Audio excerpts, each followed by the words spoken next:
Ladies and gentlemen, welcome to Casting the Spotlight episode number 155.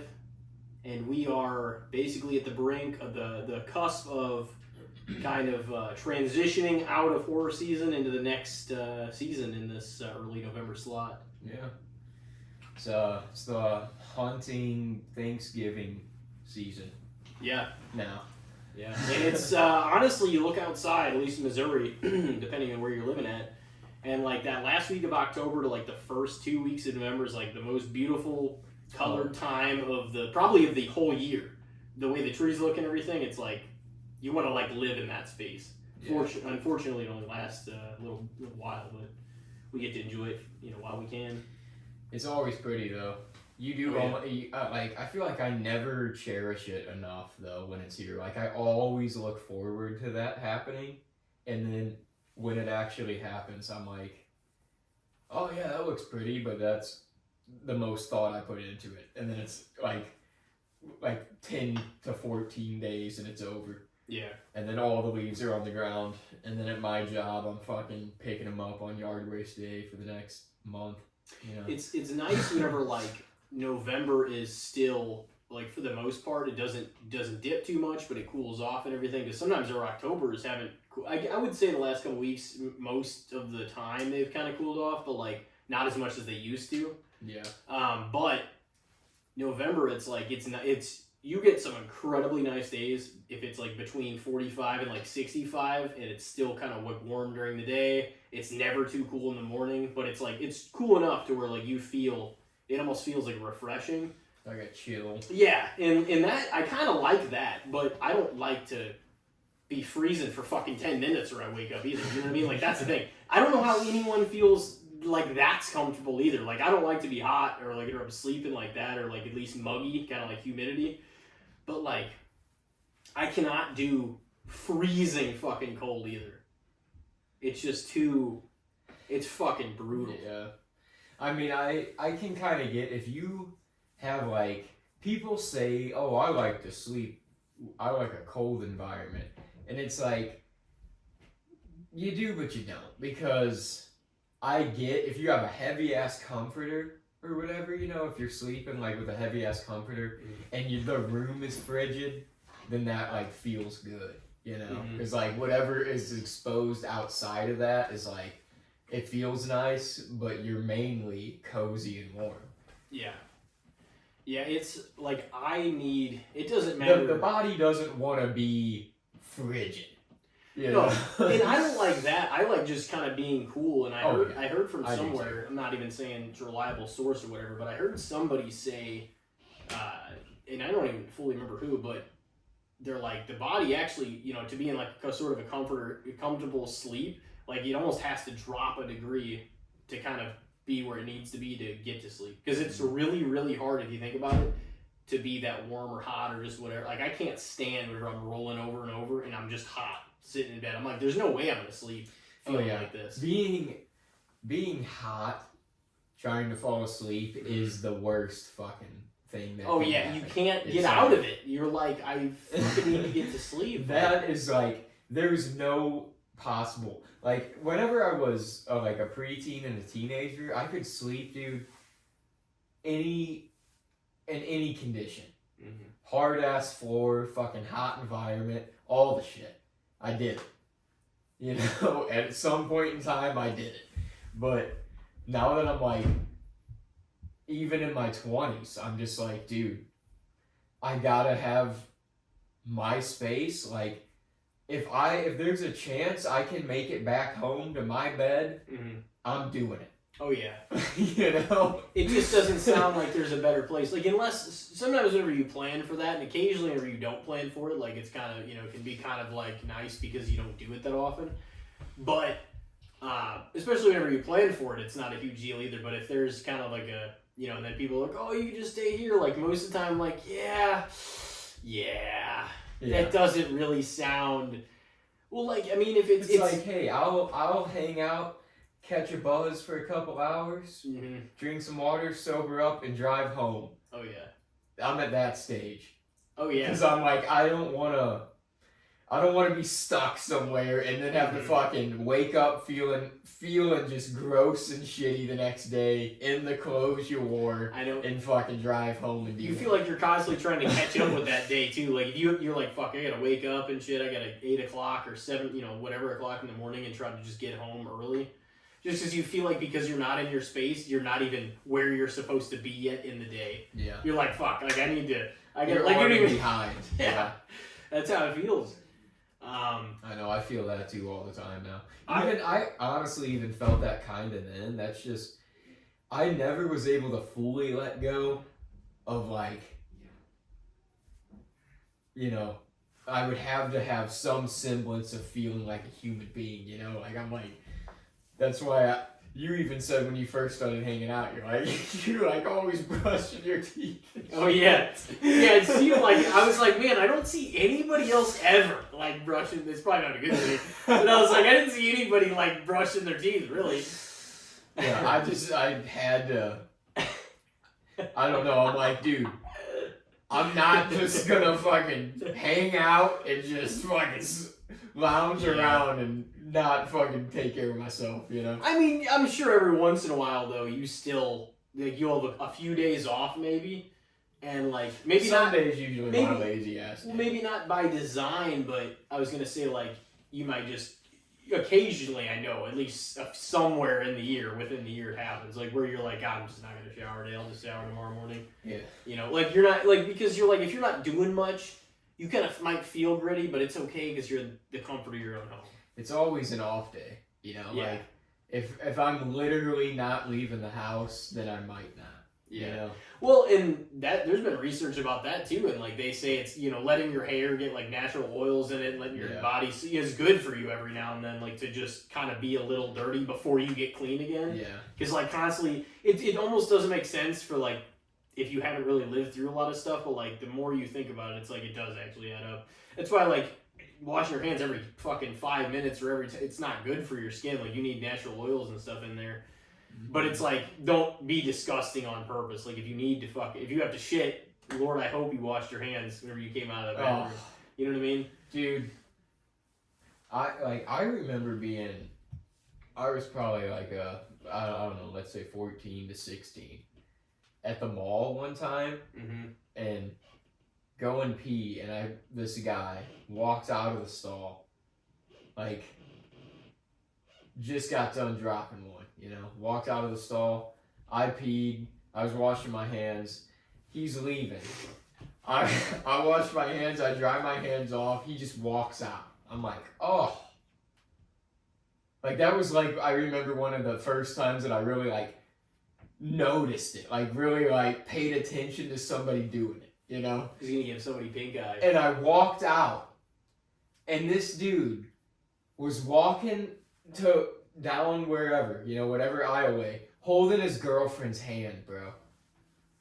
Oh no. And I just was like thinking in my head, I'm like, I almost want to go up and be like, yo, this nasty fucker didn't even wash his hands in there. Dude, what if you fucking like came out, like, and kind of that's disgusting too, but like, there's no way, I don't even know if he would have been able to hold it together. Like, what if you came out and, like, just wherever he was or in a public place or whatever, or say it was by a concession stand, like, what if you came out and, like, somehow he had enough time, he got, like, a pretzel from the concession stand, and he was, like licking his fingers and shit, and you're like, oh, fuck.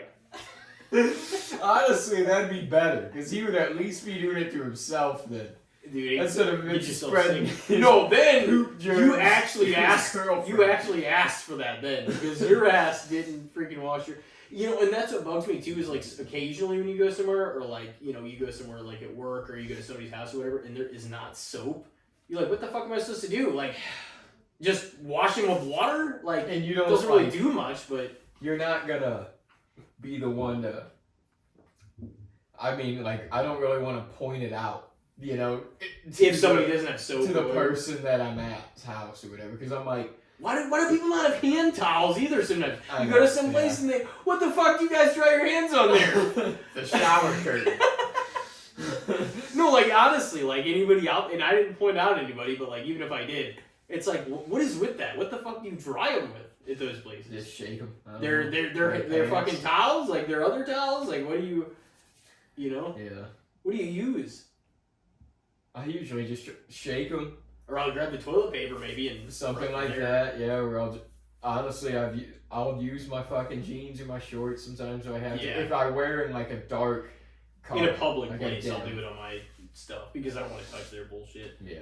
But if I'm at somebody's house and it's relatively clean, yeah, their towels or their whatever. But the other question is just like, how do you guys have all this shit together yet you don't have something to fucking wipe your hands with when you're done washing them? You know, it's like, how do you not have something? You got this whole house. You don't have a fucking hand towel. Yeah, it's like you look like your shit's at least 85 to 90% together. Where the fuck is the hand towel? Yeah. Yeah, I get it. No, like, tell me you haven't been to at least 15 households in your lifetime that has happened. The soap, too, I've been to a lot of houses. But see, if somebody's out of it, maybe they don't know or just it doesn't occur to them. I mean, I check those things whenever I have people over, though. Usually I've stumbled, don't get me wrong, like we all have, and fumbled something where you're like, oh, fuck, I don't have that for them. Or, if you just weren't prepared for somebody's needs or whatever. But, like, you didn't put a extra toilet paper out or something, or you didn't, you know what I mean? Oh, yeah. And I'm like, son of a bitch. I mean, I've been like, oh, yeah, tell her that there's none up there. Yeah. And fucking, or that I didn't see, I didn't put any out or anything. But usually I'm pretty good about that if it's getting low. But, like, there's a lot of people that are just never mindful of those types of things. Yeah, I always will try to be, if I... that's the thing is, Haley doesn't live with me, but we share a space a lot too. Yeah. So it is kind of like I guess I'm better about that anyways. I feel like you were always at least somewhat mindful of it though. But yeah, especially with guests, I usually... You're pretty clean. You're not typically fucking some people we know, No, I'm not gonna... I'm not pointing any names I'm not gonna clutter my shit up though. No. I just... And I think that's my parents really drove that into me, because as a kid and I mean I'm not even saying this was a bad thing or a good thing necessarily, but they just they would let you know if you were leaving too much shit in their space.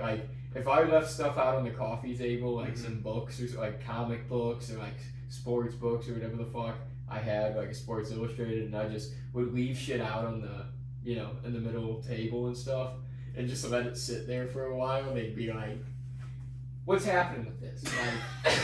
Are you gonna leave it here? Or, are you done with it? Can you take it back? You can't just keep your stuff cluttering up our space here. So I've just always had that feeling. And it's almost to a detriment, though, because, I think that now... with other people, Yeah. Where, and I'm not I'm not gonna be the one to go to somebody else's place or whatever. If I'm invited to somebody's place and it's whatever level of cleanliness, whatever is going on there, I'm not gonna fucking point it out. Because why is it my place? You invited me here, you trust me enough to be chilling here, Yeah. Well, and you would think that on the surface they would be mindful enough of the fact that at least you're coming over, maybe their place won't be perfect, or I mean most of our friends or even people we know, family and stuff too, they're like, oh well, it's gonna be a little bit of a wreck, but sometimes their place is it's not that bad. The people that say it's gonna be a wreck, the place is immaculate. That's the thing though. It's the people that don't really... They're not going to point it because it's just they're used to it. Mm-hmm. You know what I mean? That's more of the thing where it's kind of And then you have people that invite 6 people over and it's dude, this place is a fucking pigsty. How the fuck is anybody supposed to, like I said, I'm not pointing out names, but I'm how the fuck are we all supposed to chill and just sit here when there's shit all over the floor? Is that a shit? Could be. But no, look at it. It's just kind of I don't know. It's one of those things. I've always been kind of mindful of it too. And it doesn't even mean that every square inch of my place is all in perfect condition, but there's not stuff just on the floor or everywhere. You know what I'm saying? There's room to move and there's space to kind of have just a good time around. Like, it's not like there's you know what I mean? Mm-hmm. But I don't know. I just always, like, somewhere along the line where I started getting very, like, OCD, like, probably after I got prescribed my Adderall and stuff, is, like, when I basically, I feel like that was just ingrained in me, too, and plus, like, that was always, clean the bathroom, do this, do, that kind of stuff to keep things tidy and, like, more clean. Not, like, necessarily at an obsessed level, although some of mine, I'm sure you've even been like, God damn, like, he's, like, because I fucking just fidget with certain things, but I want things away, put up, clean, you know what I mean? Like, I want the area, the spot clean, you know what I mean? Because it's like the less cleaning you have to do if you just keep things mostly clean. I mean, I probably need to clean more in terms of some stuff in my life, but I'm like, but also, like, you don't have to do as much if you just keep things semi-presentable all the time, which is how I always have tried to, like, make things. Yeah, I guess that's really the key to it, is just not letting it fall too apart in the first place. Yeah, and then, all you gotta really do is, sweep up, wipe some stuff down, and keep your space tight. I mean, that's the thing, though, is I am, like, I'm grateful that I was kind of taught to do that. And I wasn't... Well, they burned it into you, because... I wasn't, like... Because it is also, like, not that that's fully a thing, but it is, like, your friends will kind of be like, dude, what the fuck you got going on in here? And it's like, girls don't like it, guys don't like it. It's like, it's a turn-off for either gender. If you're having somebody over or something, and then you invite them over and your place is rough, not a good sign, No. You gotta have your shit together. A lot of like, that stuff is, like, reflective sometimes of the, it doesn't always mean, like, they're a messy person, but, like, a lot of times those things are just, like, metaphors for, like, how sort of their handle on their situation right now in life is, you know what I mean? In, like, a lot of ways. Yeah, or just the way they function, think, and operate. Well, it's like they might be a little messy otherwise. Like, they might not be as mindful of other areas in their life. And I'm not even judging by any means on I feel whether like that makes coming off bad. No, I'm not discussing it whether that makes you a good or bad type person. I'm just saying, like, if you have sort of like, you might have situations that are sort of unresolved or just like just things that aren't necessarily smooth. If you're kind of that messy as a person, you know what I'm saying?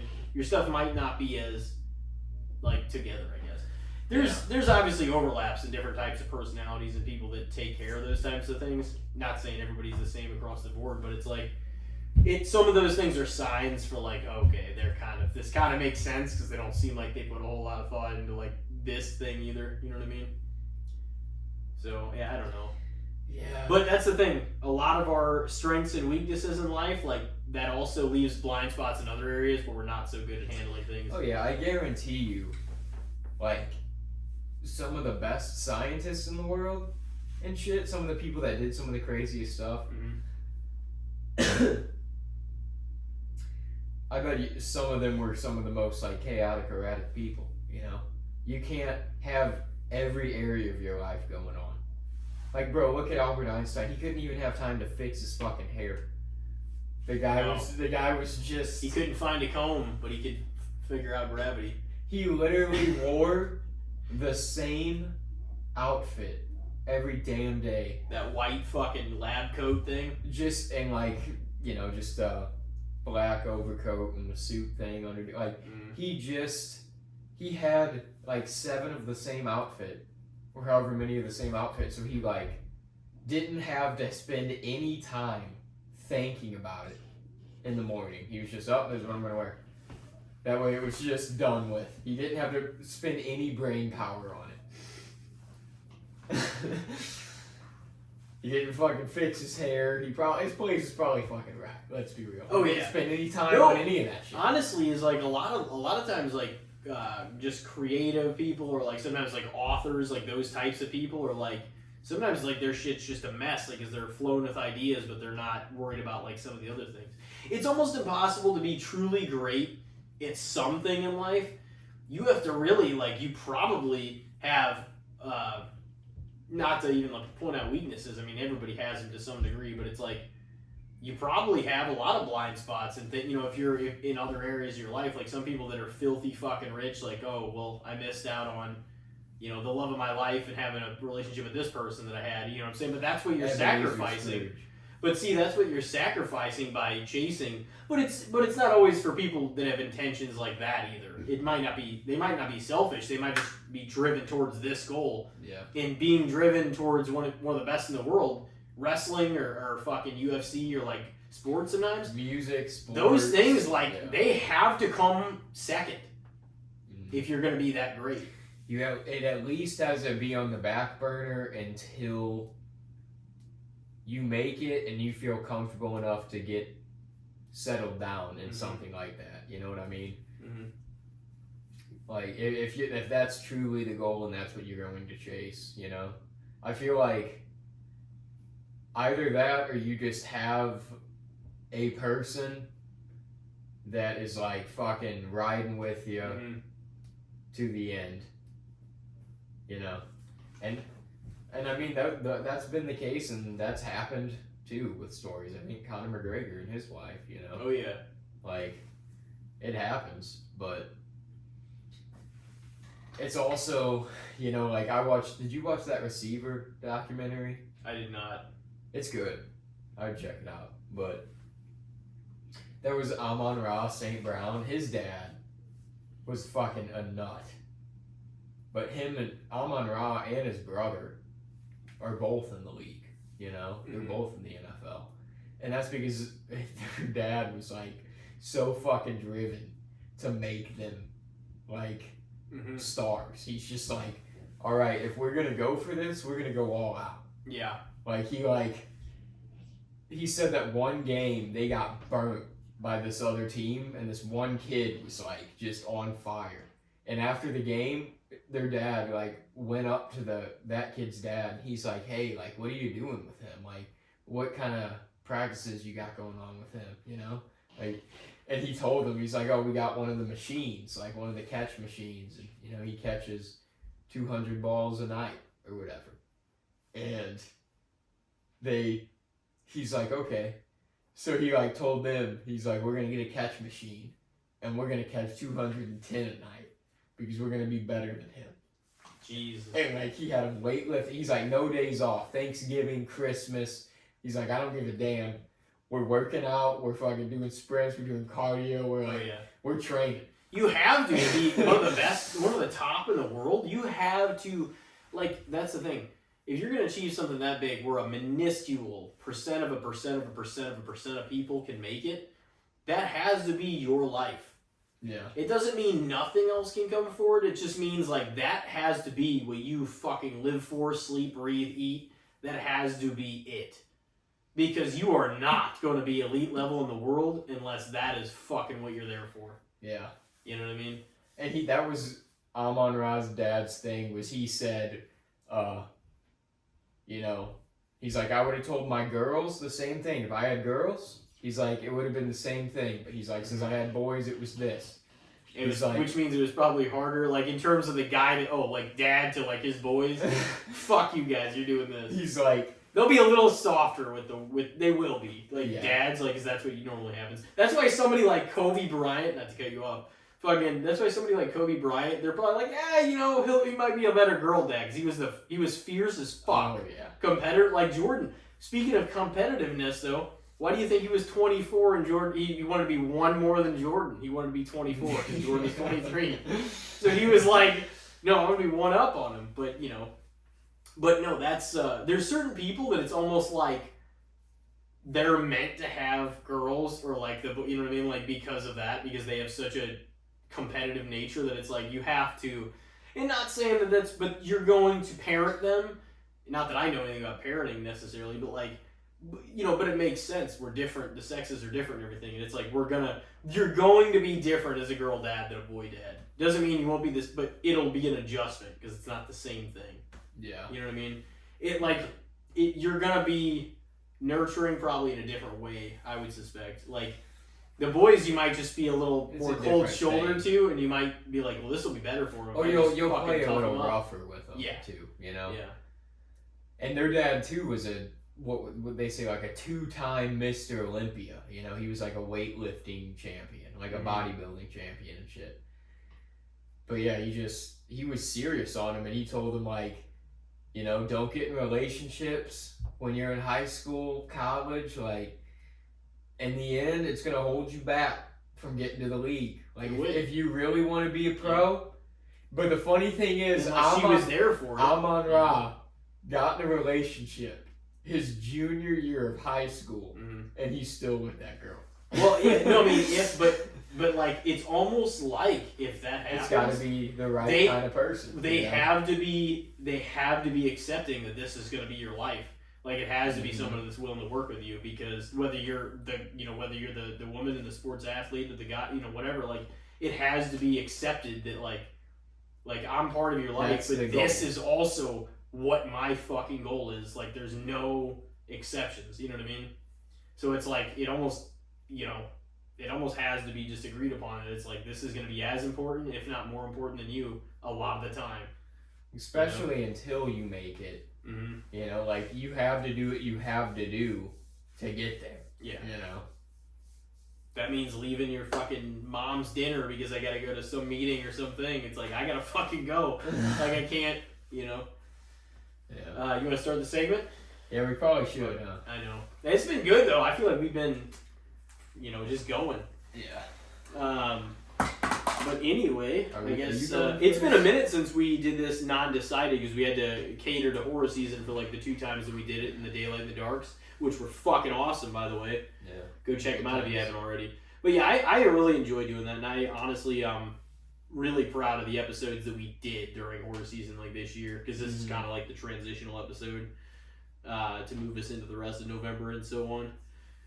But you know, it's been a great season, and I'm really glad that we had as many tremendous episodes and guests we had on, you know, and like Stat, which they had just had their show, props to them for that.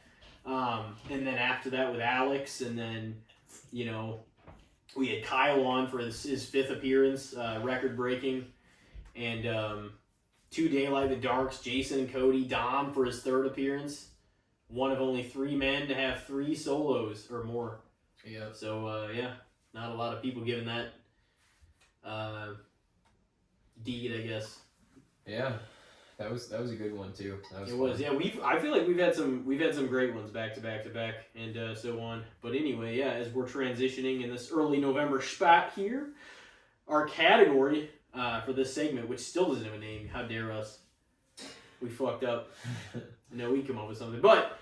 That being said, it's just a category. It's basically going to be a main thing put through the gauntlet against a variety of things. And if you've listened in before, you've kind of learned how this segment works, which we've only done on solo episodes up to this point.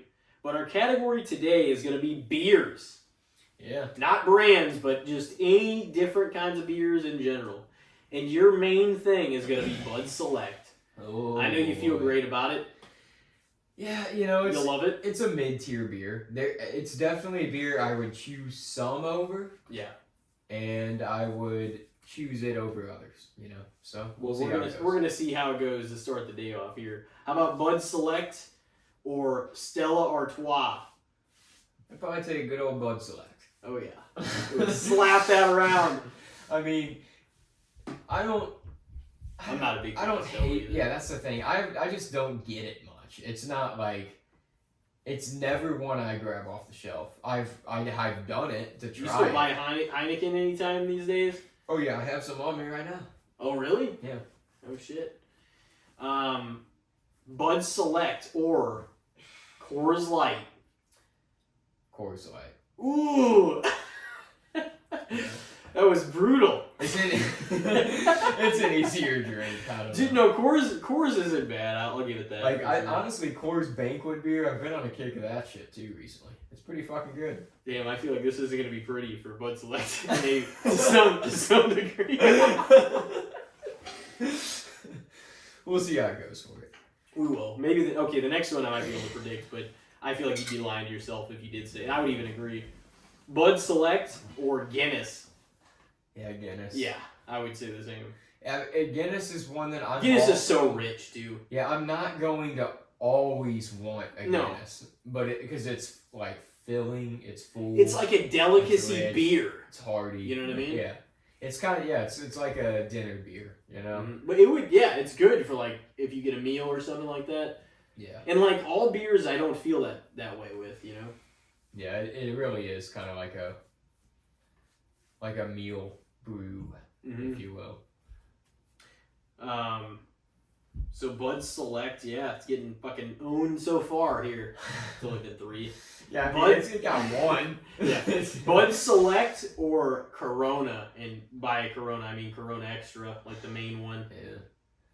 Skunky, but I fucking love it with lime. It's skunky. So good, but it's so good with the lime. With the lime, the lime, it helps add a little bit of like tartness to it. Mm-hmm.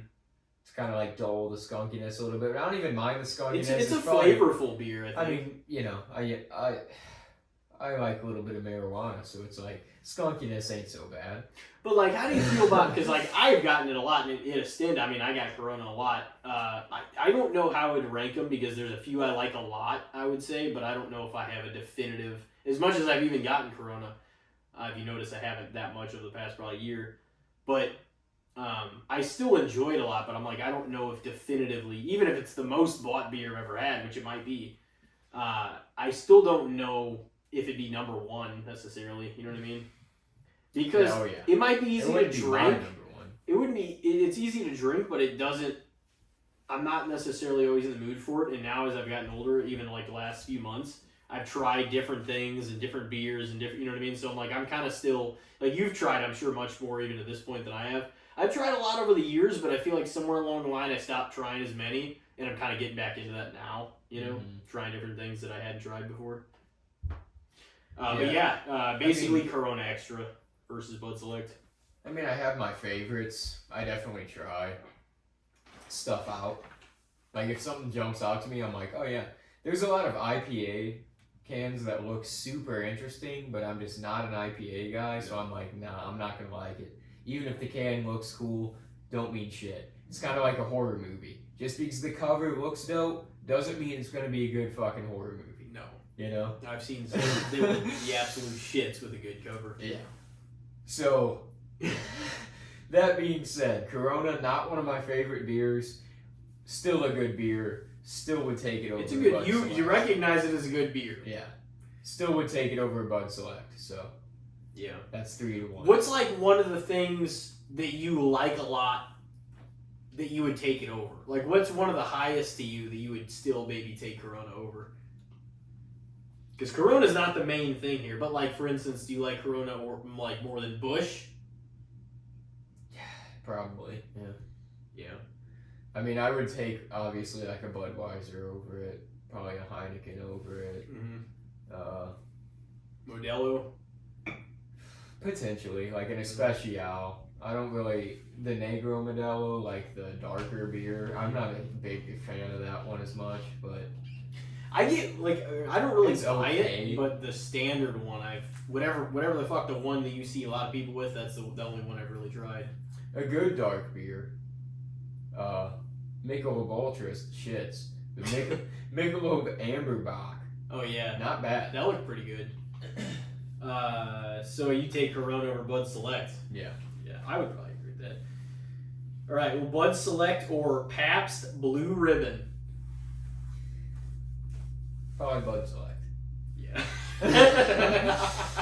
Dude, that's one that some people try to sell you like, no, it's good, man. It's like, it's some cheap shit. I mean, yeah, it's cheap shit, but it's like one of the better cheap shits. Yeah. I will say that. It's definitely a drinkable What's beer. cheap shit? Is Bud Light cheap shit? It is pretty cheap shit. Yeah, but Bud Light is another one that's like, if you're going to bring a 30-pack to a party, bring a Bud Light, because even if it's nobody's favorite, everybody will drink it. Yeah. You know? If you have to settle for it, it's Yeah. easily, yeah.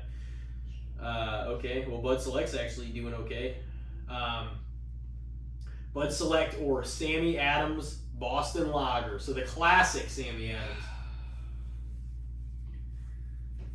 Just on the fact of what I would drink more. Oh man, no. You know what?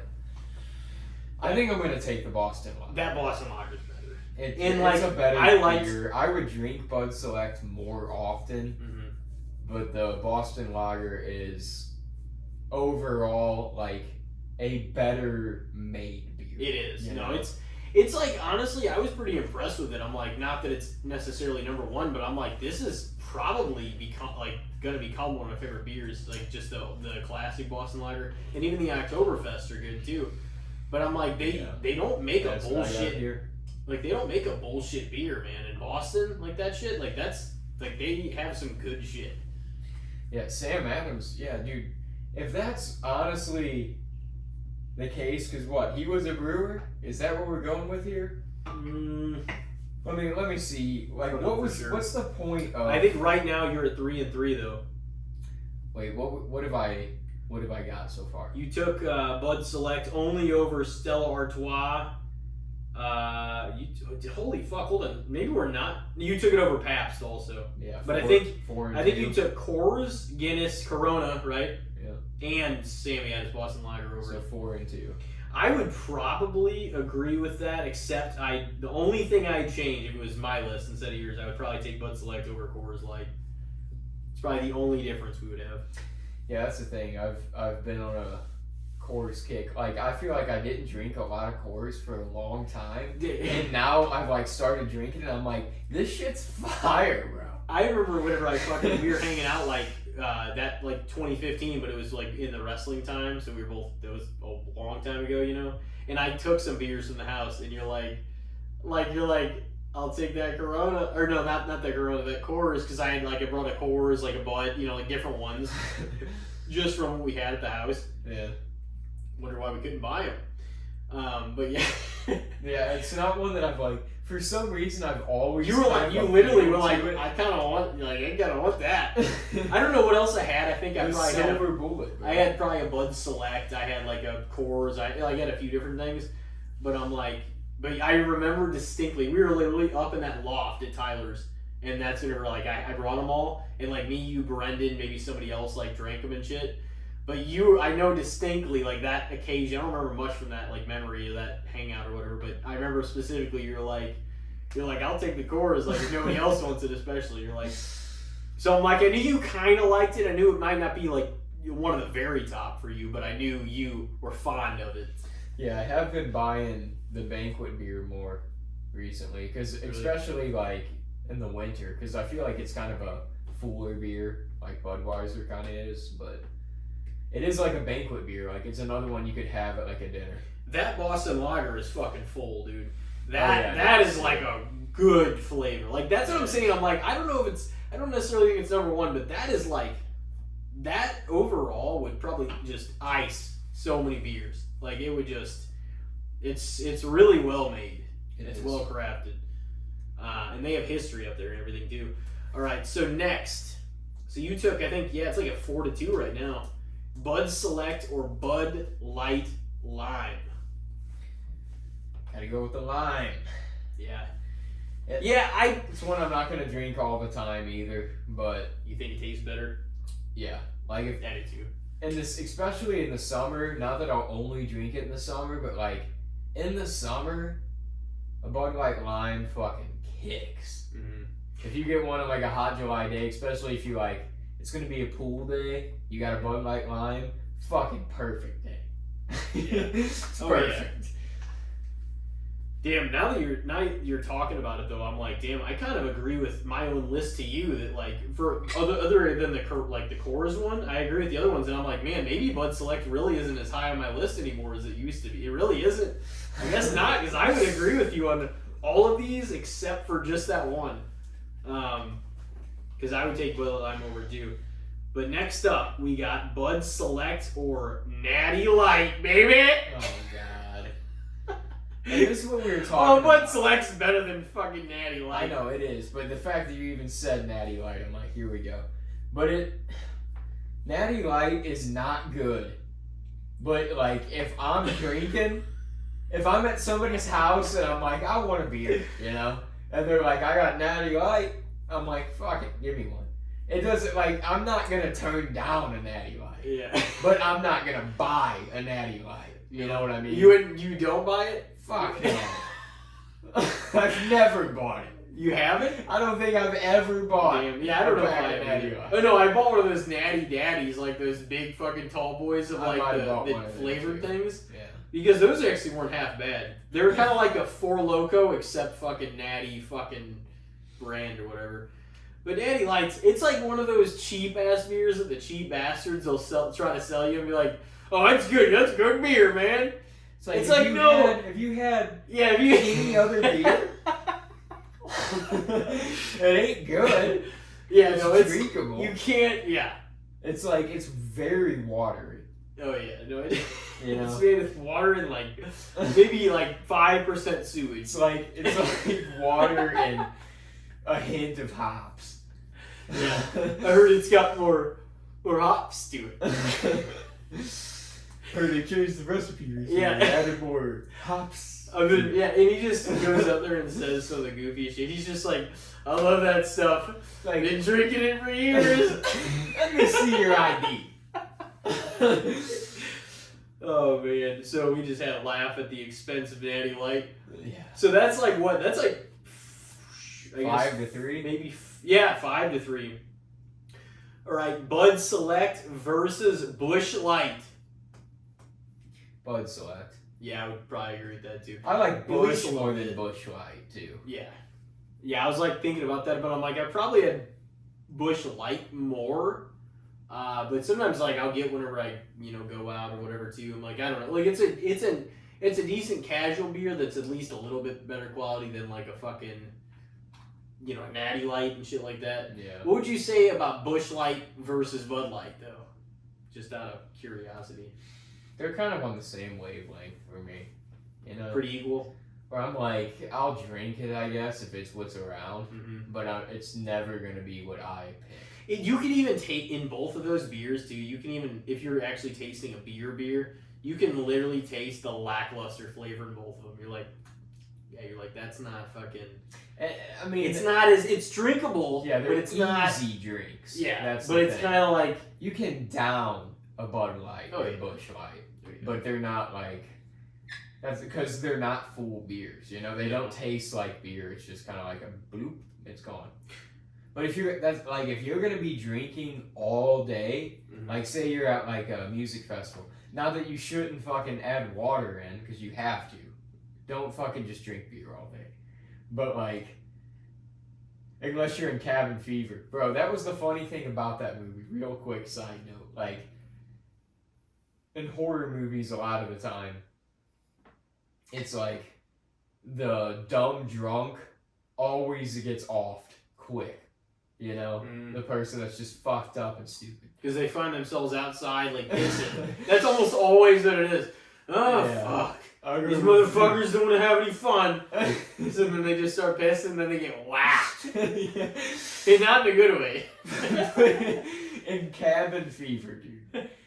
It's like an infectious, like, virus. That, like, this dude that's got this fucked up disease falls into the water supply. So, like, the water is tainted. And these two guys that are on the trip bet each other that they can drink only beer for the whole trip.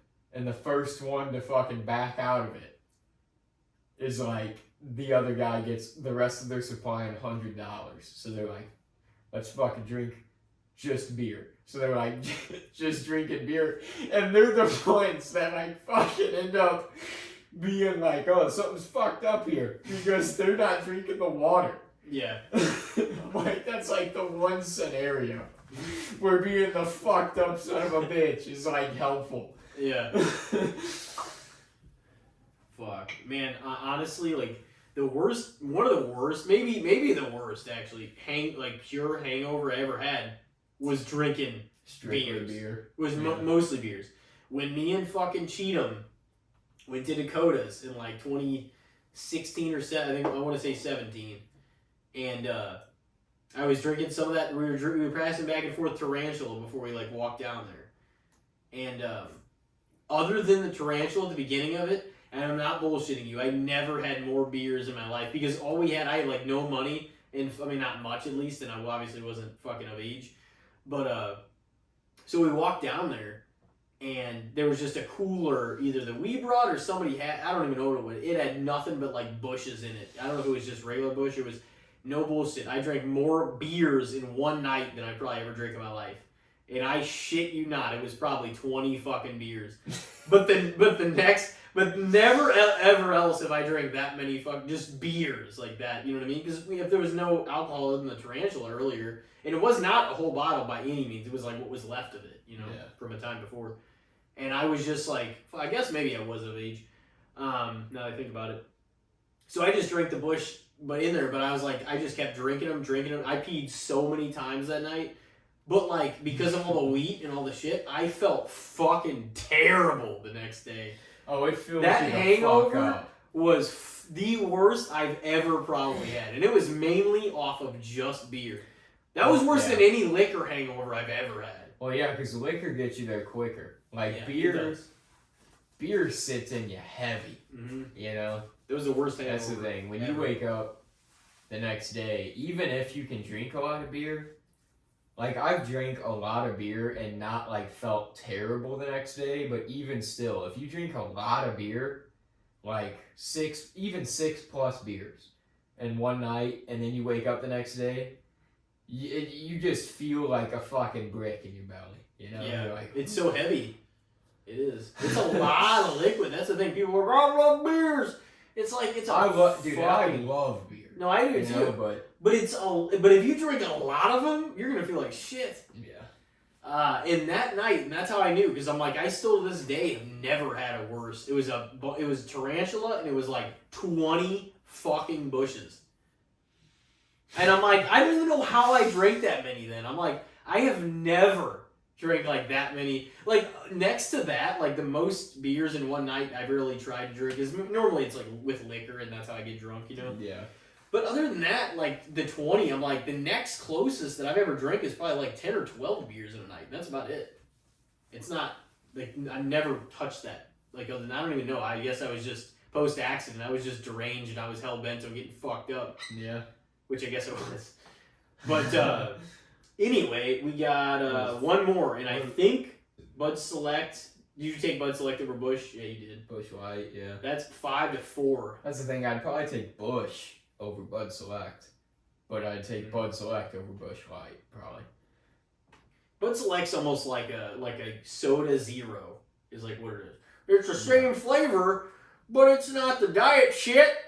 But it's less full. Yeah. That's basically what it is. Yeah.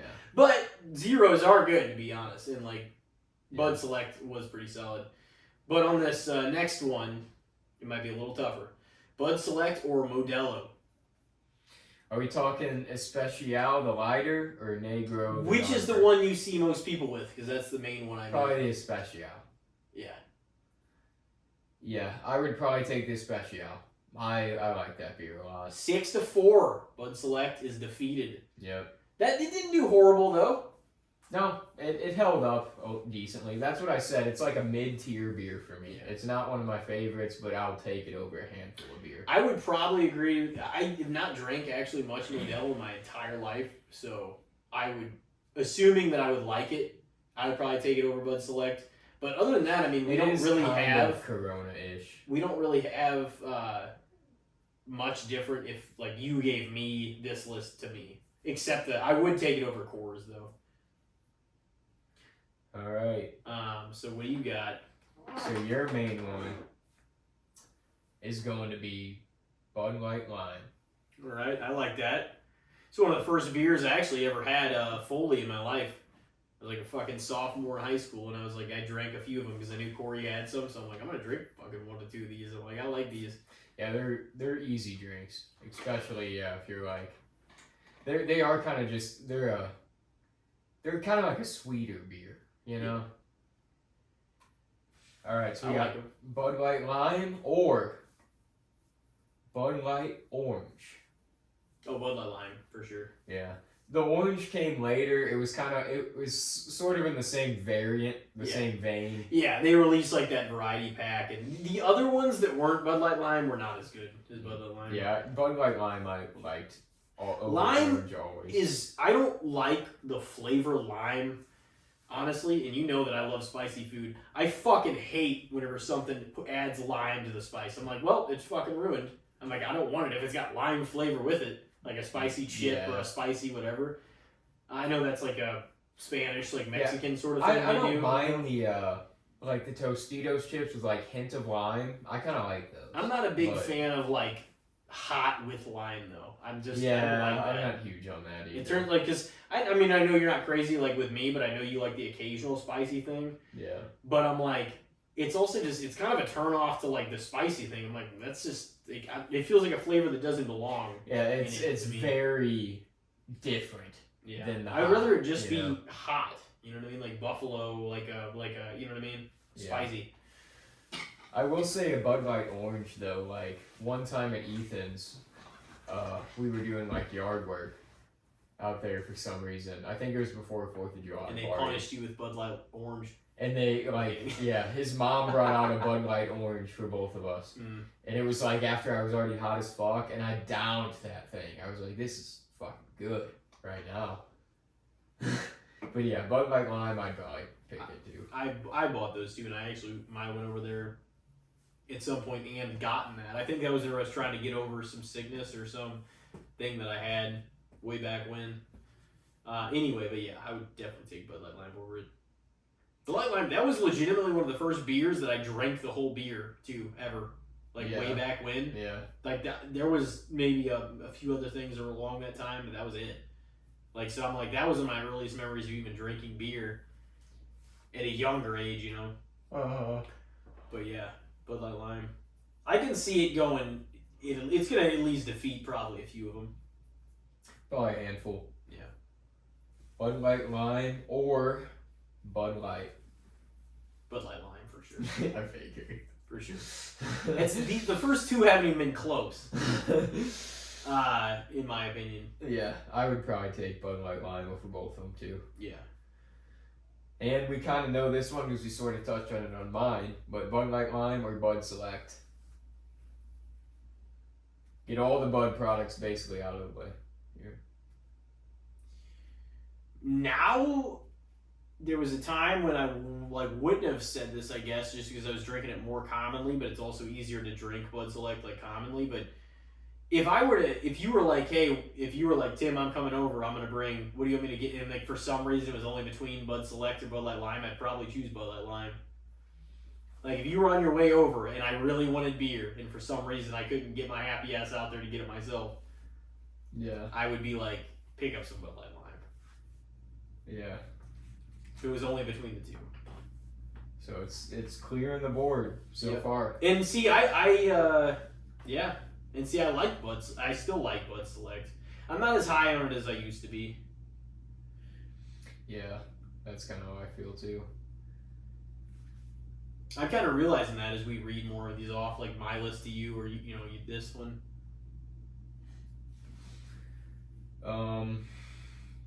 Bud Light Lime or Miller High Life.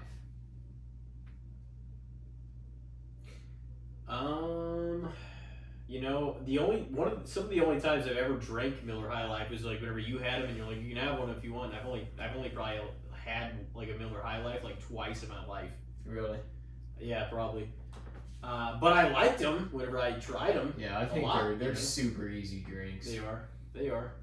And Bud Light Lime is like pretty easy, but it's like sweeter and sort of like tasteful in another way. You know what I mean? So I'm like trying to compare that because I'm like there's aspects I like about both. I would maybe reevaluate my decision if I bought some Miller High Life, but I'm gonna say Bud Light Lime for now. All right. Because I did enjoy it whenever I had it. I just never really, because I always consider getting something else, but whether it's seasonal or whatever else, I end up grabbing something else most of the time. Then like some of the things that I'm like, I might grab that. Like I have those Blue Moons in there, and I still haven't hardly had many of them, Yeah, I really I like like Blue Moon too. I but do too. It's kind of more of a cold weather beer to me too, because it's a little heavier. Yeah. It's like a fall winter beer. Like I remember when we, for some reason, I always related to when me and Haley had like our anniversary trip to Chicago in January that one year, and it was like colder than fuck.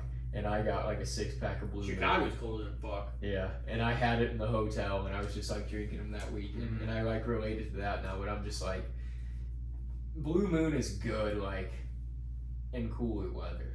I don't think I'd really want one in like the dead of summer. You know? Yeah, it's good though. The first time I ever drank them was when I was in Florida, and I tried like Shock Top and Blue Moon like at the same kind of within the same span of days.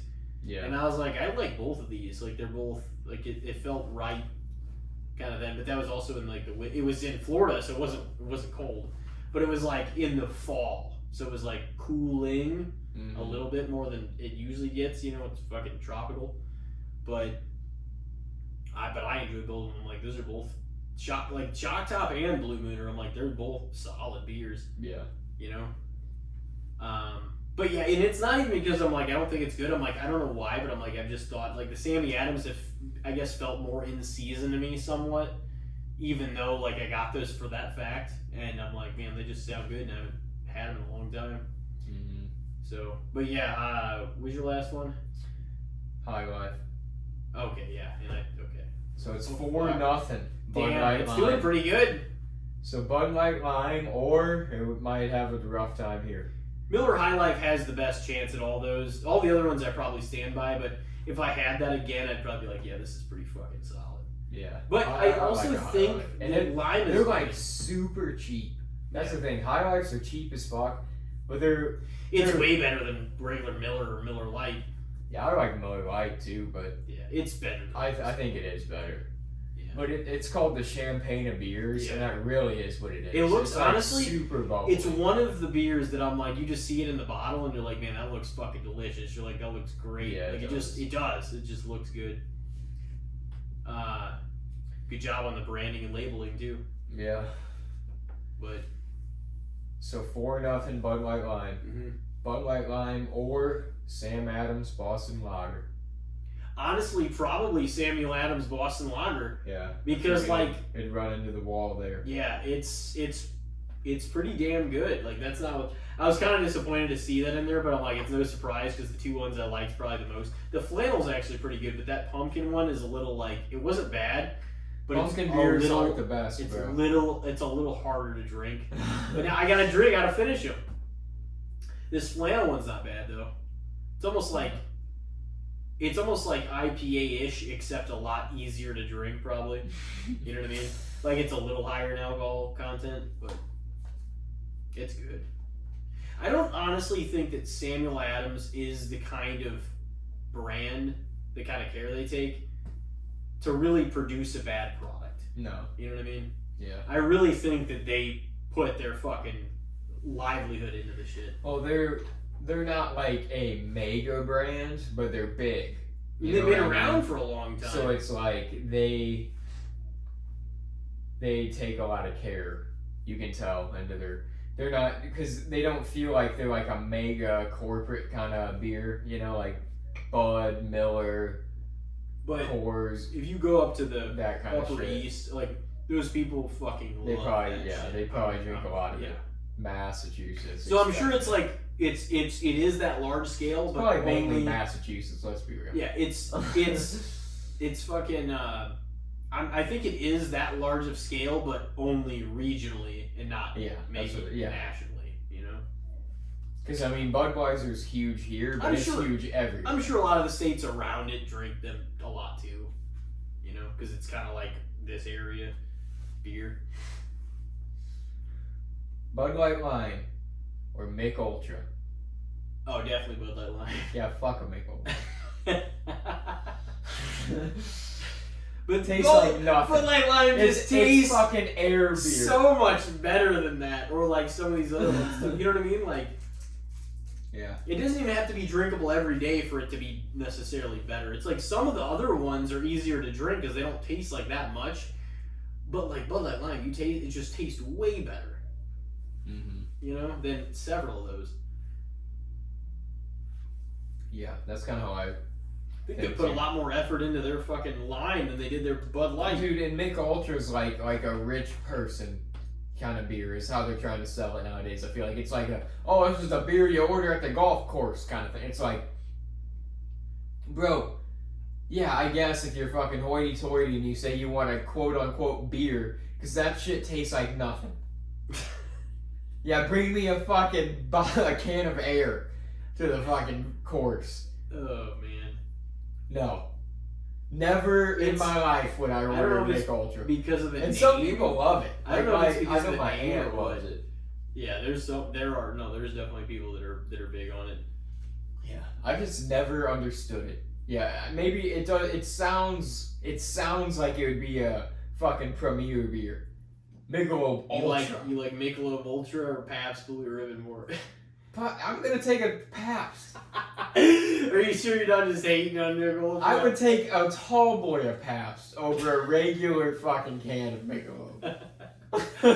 Fucking can of the Mich. I usually have that where it's in the bottle, but like.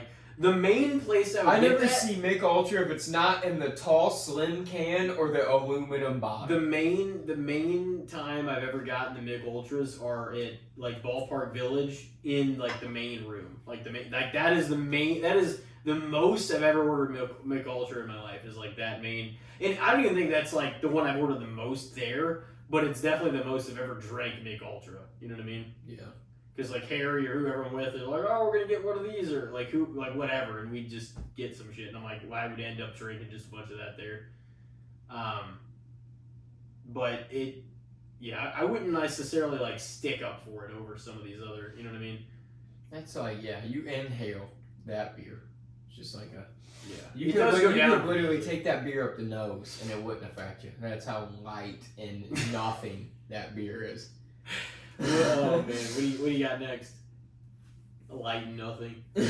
Bud Light Lime or Yingling. Probably Bud Light Lime. Yeah, honestly, I didn't think Yingling was tasted bad. like Miller Lite to me. It didn't really it didn't stick out as its own thing. It was just like, this is another beer, you know? It didn't. Yeah, Some people went crazy for it. They're like, it's a really good beer. I'm like, okay. It's, I don't have anything necessarily bad to say about it, yeah. If you tried the Hershey's chocolate one, no. It's like a porter. Have you tried that Coca-Cola Oreo? I'm not gonna. I kind of want to try it, but I don't want to buy a fucking 12 pack. I only want one. Yeah, that's what I was gonna say. But I didn't see one anywhere. And then I saw one the other day, but it was like a fucking 0. And I'm like, I want to just try the regular one. Yeah. So I don't know. But yeah, Bud Light Lime. Bud Light Lime is slaying right now. Goddamn. Yeah. It's only had one go over it. Bud Light Lime or Heineken. Man. I would probably still take Bud Light Lime. Oh my goodness. Yeah, I fucking world's crashing. I haven't had that many Heinekens in my life, man. I'm not really. I haven't even had probably 10 in my lifetime. Wow. Yeah, it's one of my more commonly bought beers. It's good.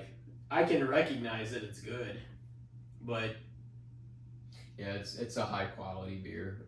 It's definitely one of the. And it is kind of like a more skunky-ish sort of beer too. I feel like a Heineken, but it is.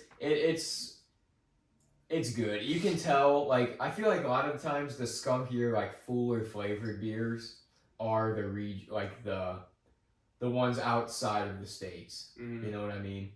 Like the Coronas, the Corona's huge. The Modelo's. They all kind of have that bitter aftertone to them. Yeah. But they're good. And yeah, Heineken's different though because it's European, whereas Corona and Modelo, are Spanish or Mexican. So it's, but they're kind of like a similar vein where they both have that sort of bitter aftertone. But if you like beer, you kind of enjoy that, You get acclimated to it after a little bit. Yeah, I feel like when I first started drinking beers, it was not as easy to drink a beer. I was like, ugh, like fighting through a can of beer. And now I'm like, I like a beer. I know, and now it's like an easy drink. Same here. I'm gonna get another one too here soon. So you would take Bud Light Lime over Heineken? I would have to say so, and I might get flack for that, but I mean, you probably won't. It just from me because I like a Heineken, but like I there is a group of people. I know Heineken's held in more regard, obviously, than Bud Light Lime is. Yeah. But Bud Light Lime is also a spin-off of like their main products. So you know what I mean? So it's not like I think it just tastes that good. It really does. There's better beers than it. I can think of a few that aren't on, like, haven't been on your list that I do like better than it too. Yeah. Yeah, I didn't want to put the ones that I knew, I guess, that for sure would beat it. Like some of your favorites I wasn't going to put on here. Like you kind of avoided on mine too. Because I would have taken Corona over Bud Light Lime too. Yeah. See, and I knew you probably would have taken that for sure over it, and Guinness for sure over it, probably. Yeah, probably. So I was like, I wanted to avoid at least those two beers on the list in any capacity. Okay. And like you avoided like Budweiser and Heineken for me because I'd probably take those ones. So. Yeah. Bud Light Lime or Modelo Especial. I haven't had nearly as much of it, but I mean, I would probably give it at least slightly to Modelo, but I don't really buy much Modelo. That's the thing.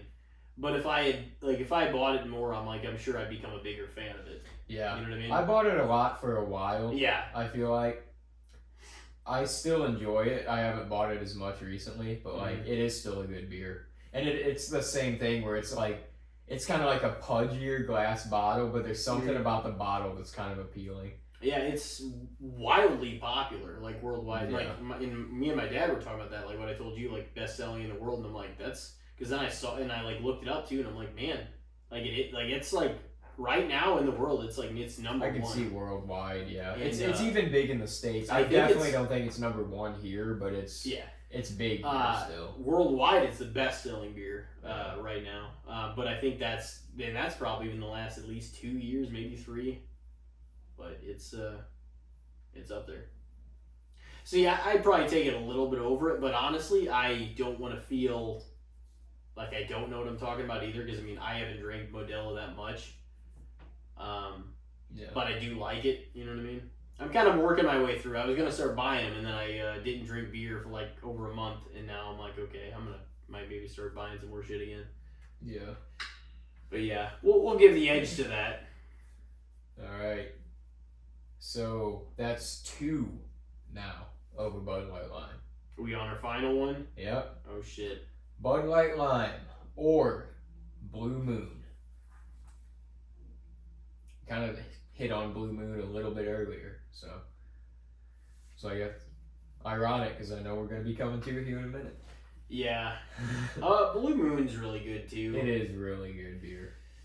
I would maybe take Blue Moon a little bit, maybe to edge it out. I would too. Blue Moon's another beer that I like. It's right outside my favorites, where I can't put it in like the echelon with some of the other beers for me. What's your top 3? Well, Budweiser, Heineken. Right now, in this moment. Mm-hmm. I mainly asked for that 3rd spot because I knew the other 2. I'm like, what would your next of those be? I'm really on a kick of the Coors Banquet beers. I've got like multiple 12 packs of them recently. Really enjoying them. Just the style of the can, super easy drinks too. They're kind of like a Budweiser, but they're a little more. They got a little more bubbly, like foaminess. A little more hops to them. A little more hops. Whereas Budweiser's a little more barley, you know. Yeah. I'm not that much of an aficionado of them. I've tried a lot of beers, but I wouldn't say I'm close to an expert. I'm not like writing articles about the hints of the aromas and the flavors, you know. I don't know enough about that kind of language to be able to talk about it. Some of the people that like do that with like wine or beer or whiskey or whatever, I'm like, I feel like you're bullshitting a little bit. Because like, not that obviously whiskey and like has a different flavor from one another, like a different scent and a different aftertaste and stuff. But like, don't tell me you're getting all this shit out of that. Yeah, no, I know. They gotta like build it up though to kind of like to sell you and give you like a thing. Because I would be like, oh, it's it's pretty good. It's good. It's pretty good. It's what the I'm like it's got kind of a. It's got a smooth burn. Yeah. It burns, but it's smooth. People would be like, it's not just harsh. Doesn't sound as pleasant of a description. Yeah. Some people are talking about Gary. You can taste the aged oak barrel. Gary V got like a lot of his videos and got noticed in a lot of senses. Like whenever he first started doing like wine tasting stuff, like on video, like all the time. Mm. Like that's how he started getting. He was always doing that, and then he became spokesperson and everything. But it's like a thing that people do. I'm like, I just don't know if I knew. Wine tasting's like a big thing. Yeah. And a lot of the times they give you a solo cup. And you'll get wines, and if you don't want to, they'll take a drink, they'll swish it around in their mouth, they'll let it sit on their tongue, and they'll spit it out in the solo cup. And they'll write down like what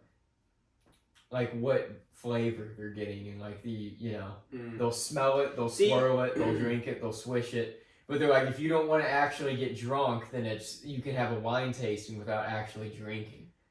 And to me, like, I think it's going to corrupt your taste buds to taste wines over and over and over because you're going to have that flavor in your mouth from the last fucking thing. So it's going to kind of like corrupt you get they have something to cleanse your palate, like you get a piece of dark chocolate or something every like few, maybe like. I don't know.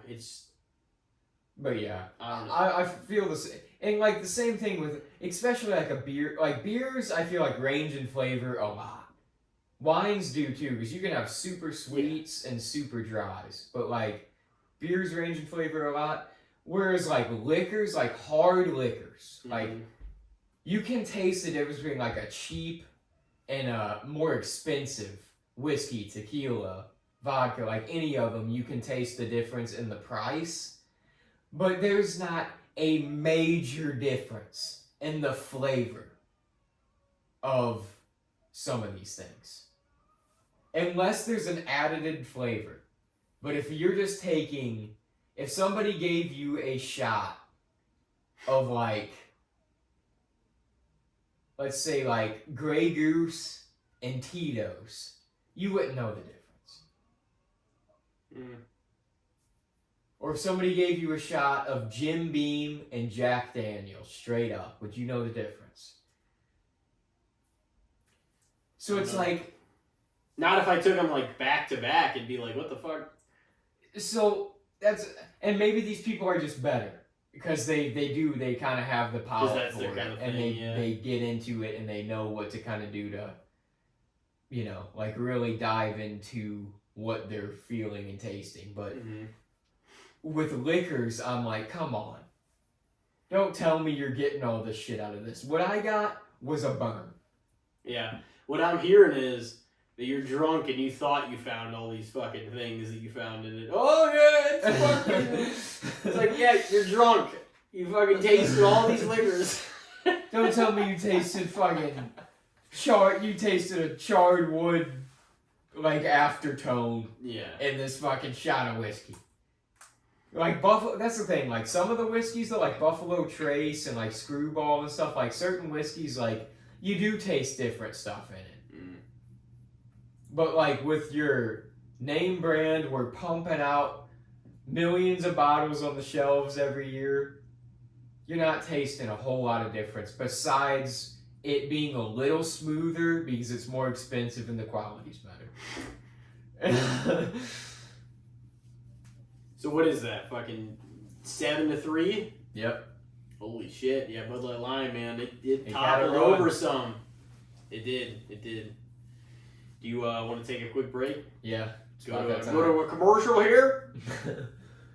All right. Well, ladies and gentlemen, we will be right back. It is episode 155. Stay with us.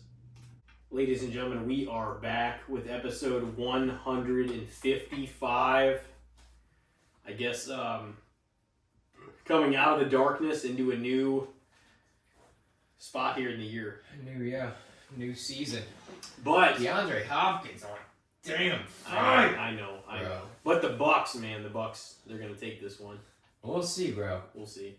Honestly, I'm honestly so happy for DeAndre Hopkins. I've always really liked him. I've always thought he was a great receiver, and now he's got a chance on a team that is serious contenders, and he can actually show how fucking great he is. It's like a lot of these veteran receivers, man, are getting like switched to teams here. Oh yeah. Well, no, it's like their big show out. They're like before your time is over, like they're actually getting a shot to, to kind of display who they are and what they can do, Yeah. And like Amari and people like that, Devontae. Yeah. That being said, I think it's now time for the good, the bad, and the shits. Oh yeah. It's time. You want to go first? You want me to? I guess I can. Okay. All right. Well, if we're on the vein of football, what do you feel about? Because I won't deny the Jags are a bad team this year. But if you look at the numbers and you look at him play, I don't personally feel that Trevor Lawrence is a bad quarterback. What do you feel about Trevor Lawrence? So it's Trevor Lawrence? Yeah. I don't... coming out of college, he was like number one. Like, he was the man. Clemson? Yeah, he was He was like the fucking man. And, I think that... But that's another thing I think, too, is people have got to temper their expectations when it comes to college. Like, college players coming into the NFL. It's like, yeah, they might have been great in college and the system in college worked. They're entering a brand new system. Yeah. Outside of what they've been doing in college. And they're playing a higher level of play. Like, not that the college level wasn't mega, like, because they were playing everybody that was the best in high school in college. But even still, the NFL is the echelon of that. It is. And people are playing harder and faster, and the game moves a little quicker. Guys' bodies are fucking huge. They're bigger than college guys. The game just moves fast. It does. So it's like... New set of rules. You have to allow for an adjustment period for some of these guys. You do, so it's like, and that's why I say, like, you give grace periods to Caleb Williams. Bryce Young. I don't think Bryce Young's probably a bad quarterback. He got put in a horrible system, and he got discredited in a year and a half because they were just like, this guy fucking sucks. It's like, no, this team fucking sucks. But here's the thing. A lot of what happens has to do with what system you end up in. Yeah. It does. But here's the thing. That's what, it's like guys don't get a chance to shine a lot until later. If the teams that are the worst, like the 10 worst teams the year before that draft the highest, you're not going to be drafted into a great situation unless you get taken later in the draft. That being said, those guys are not number one round quarterbacks. So, like, they might have to get some seasoning for a few years before, you know what I mean? Even Pat Mahomes sat behind Alex Smith for, a year? And Jordan Love sat behind Aaron Rodgers for 3 years? Which seems excessive at this point, but, it obviously paid off because he's becoming one of the greats in the game right now. He's still, even Brady was saying, but I think Love is the kind of quarterback where he's still at the point where when he's playing from behind, he makes bad decisions.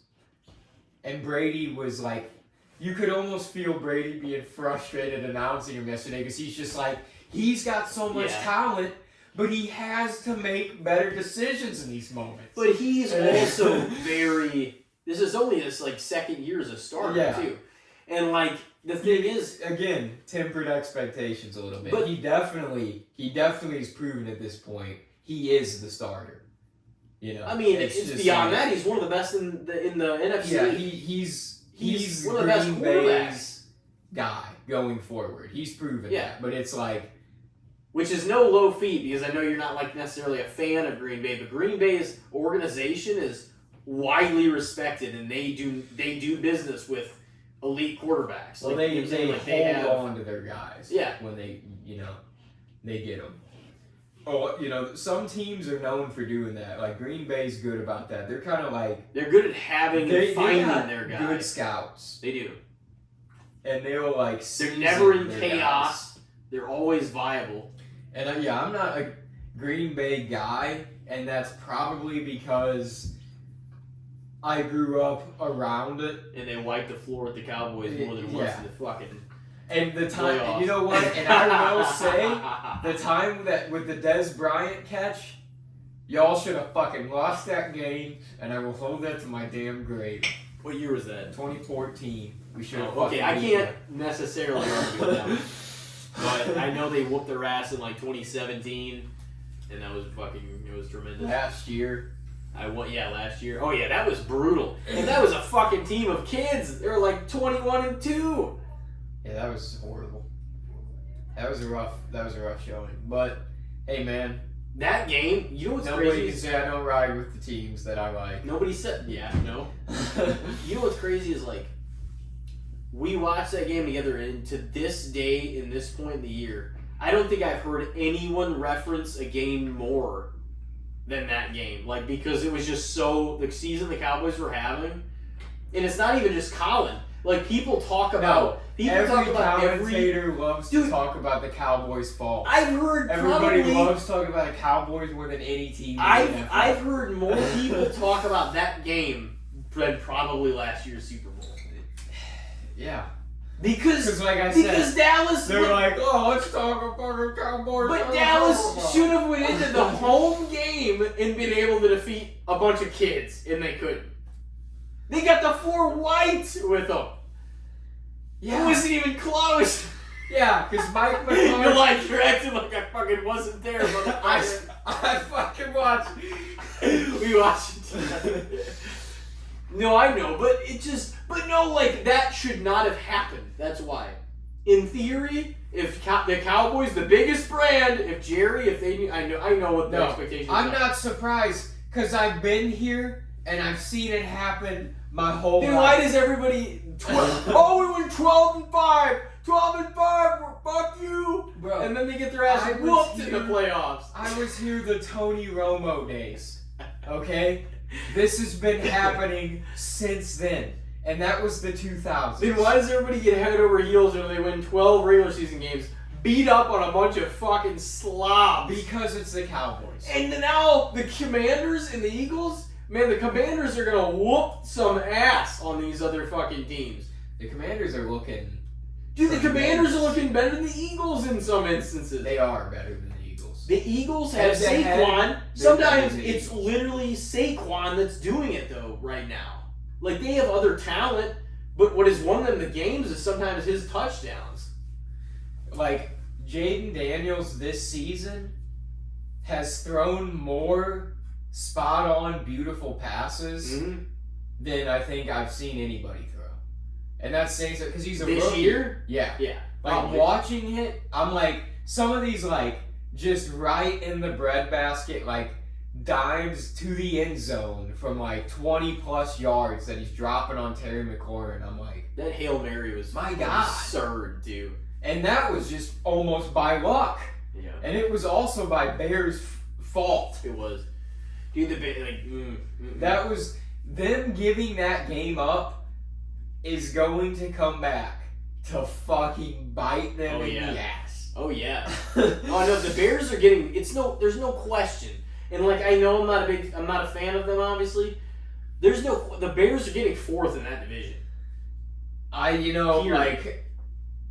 And I was joking with you last week, like just to give you shit, saying the Pack. I don't think it's really going to be the Pack. I think the Packers could lose to the Lions. The Bears are finishing 4th. For sure. And inevitably, I think... The Packers and the Vikings... I think the Vikings end up getting a lower seed than the Packers. You'll say that as a Packers fan? I get that. I will. I really don't know what do you think Sam Darnold, over the course of a long season, is more efficient than Jordan Love? I think he has Justin Jefferson. and Justin Jefferson's a machine. You drop the ball in his area. I think and that he's coming down with it. Here's the thing. Jordan Love is one of the quarterbacks in the league, and there's only some of them that has not remotely hit his ceiling yet. No, but Jordan Love also cannot stay healthy this year. He's been dinged up He's just never fully recovered because they want him in there. But I do. Groin injuries, knee injuries. It's just even if it kind of solidifies. They gotta let him sit. Even if it half solidified possibly solidified a Packers loss, I probably would have been fine if they had been like, we're gonna just start Malik Willis against the Lions and we'll just play the run game. You know what I mean? Because here's the thing: this next week they're on a bye anyway. You could have given Jordan Love 2 whole weeks to fucking recover. You know what I mean? I get starting him because if like he can play. Because the Lions are a huge division rival, and if you could have beat them, you would have tied them for first. Losing to them, you're 2 games back. Yeah. So you're like, you want your guy in there, but after seeing how it went first half, you're losing bad. He's limping around. Yeah. At that point, I think you consider, okay, we're down bad. Let's just go to Malik Willis. Let's try a different strategy because this isn't working anyways. We'll sit you. You'll get the bye to rest. I think that Jordan Love, if his health is intact and everything, if he plays most or all of the rest of the regular season, I think the Packers overtake the Vikings for the second in the division. I think they get maybe the highest wild card or second highest in the conference. But I think they finish better than the Vikings as long as Jordan Love is staying healthy, you know? Yeah.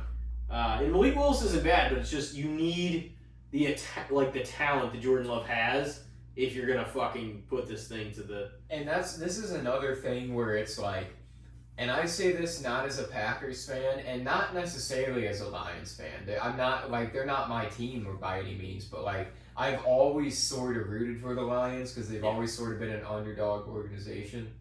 But like to me right now, some of the best coaches, truly the best coaches in the NFL are, and I mean, you know, obviously you have Andy Reid and the Chiefs and stuff like that's established, but like Matt LaFleur and the Packers for sure, and Dan Campbell and the Lions, like those guys are just proving that whatever adversity they face, and like, oh, this guy goes down, this happens, we got to deal with this, we're in this weather, we're this on the road, we haven't played in this, whatever they got to do, next man up, like, they figure it out, and they fucking keep winning. Like, they keep making it work. You know? And that Lions team, that's a testament, because that Lions team, that they are that good. They played better than the Packers in Packers more oriented weather than the Packers did. And, like, I'm not going to make excuses. Jordan Love was kind of, like, limping. He had his issues and stuff. And that's sometimes, you know, and I heard Colin talking about that, too, is, like, sometimes, like, guys like that, you know, he gets a little hurt. He's going to try to overcompensate, and he's going to try harder in that game despite the injury to make up for it. You know what I mean? Mm-hmm. And it's like, that's just not, because he's not going to be the same Jordan he would be if he was completely healthy. You know what I mean? And, like, that Lions team, like, they fucking came to play, man. Like, they're going to the Super Bowl potentially this year. That's the hope. Like, coming into the season, they're like, this year we feel like we have the team. It's Super Bowl or bust. Nobody is a better, well-rounded offense than the Lions are right now at all. Nobody. Yeah. They feel like they're firing on all fronts. They are. Jared Goff is playing the best football he's ever played. For sure. He's freaking, like... And they don't even always the guy to be hardly thrown an incompletion. Yeah. Like... Yeah. He's throwing more, literally throwing more touchdowns than incompletions. And that's crazy. Yeah. Yeah, no, they're good. They're a team to be reckoned with for sure. Yeah. And that's why I'm like, man, like that sucks because like the Lions are the best in the conference, but it's not like I didn't potentially see it coming because it's the Lions. They got to the NFC Championship last year. Yeah. And the Packers damn near did. You knew they weren't going to be denied. Like, they're like, this year they're like, with Dan Campbell as your head coach and getting to that NFC Championship, it's like, this is the year to take we're coming back with a vengeance. This is their year. They have a longer shelf life with this team and this group and the youth on their side than the Niners do. But they're becoming what the Niners were when all these players were like sort of in their prime. And now Ayuk's hurt, McCaffrey is coming back, but like the team's got its problems for sure. And I think it's almost impossible not to see that the Niners lost a step compared to what they were last year. Yeah. Even if everyone is healthy right now, I think they lost a step. Yeah, I mean, well, I feel like if everybody was healthy, they would be a lot better than they are now. They would be, but it also exposed Purdy for not being able to, like, once he lost those players, he's not really been able to win nearly as much. I still think Purdy he's a better quarterback than you're going to get in a lot of guys in the league, potentially, but, like... He's a starter. He's a starter. Yeah. But he's not... He's kind of like a role player. He does exactly what's asked for him. Yeah, he is definitely he's a team player. He's a team quarterback. He's kind of the guy that you can trust having on the field. Mm-hmm. He's not necessarily the one that you want out there to dodge out of pressure, scramble out of the pocket, and pull off a miraculous play. Mm-hmm. But he's the guy that if he knows the offense, he can run it. You know what I mean? Yeah, like he is the perfect guy for Kyle, Shanahan. He's the role player he needs to be, and he plays it efficiently. You know what I mean? But whenever he doesn't have the talent on his side, I'm sorry, the record fucking shows it. He cannot win without some of this extra fucking help. And I mean, that's really any quarterback. He was given a Mercedes, and all he had to do is fucking not drive it into a tree. That's all he had to, that's essentially what it is. All right, just don't wreck it. I mean, he still had to be the one dropping in the passes and and running the offense. But he's got a Hall of Fame level fucking group around him. Yeah. They have no excuse not to have won a Super Bowl by now. That is where it is kind of how is that not happening? And the only answer to that is Patrick Mahomes. Yeah. But guess what? That's Josh Allen and Lamar Jackson's problem too. He's fucking... In any other era... He's running a tyranny. Yeah. In any other era, Josh Allen and Lamar Jackson would have gotten to the fucking Super Bowl. In any other era, they had Tom Brady. Well, you know what I mean. And if it wasn't Mahomes out there, they would have probably gotten there. You know? Yeah. Joe Burrow's the only one that's beat him to go there. But Joe Burrow has the biggest question of health out of those four guys, too. And Joe Burrow is also the one that they expect, his team just asks him to do the absolute most of everyone. It's because the front office is cheap as fuck. Joe Burrow has to be slightly a superhero. Yeah. For them to win. It's he has to throw a sustainable way 5 fucking touchdown passes to win every game. Because their defense is not good. And he's a great player. And he's wasting his prime at this point. He is. And that is literally the Bengals. That if you look at their track record, their history, they've had Ocho Cinco, they've had AJ Green, they've had Jamar Chase, they've had Carson Palmer, they've had Joe Burrow. They're not going to get another quarterback as good as Joe Burrow in a fucking long time, and they are going to piss wasted. Yeah. That is what pisses me off the most. I'm like, this is fucking crazy. They got to a Super Bowl with Burrow. They can say that. Is that you want to get to a Super Bowl? They did get to one.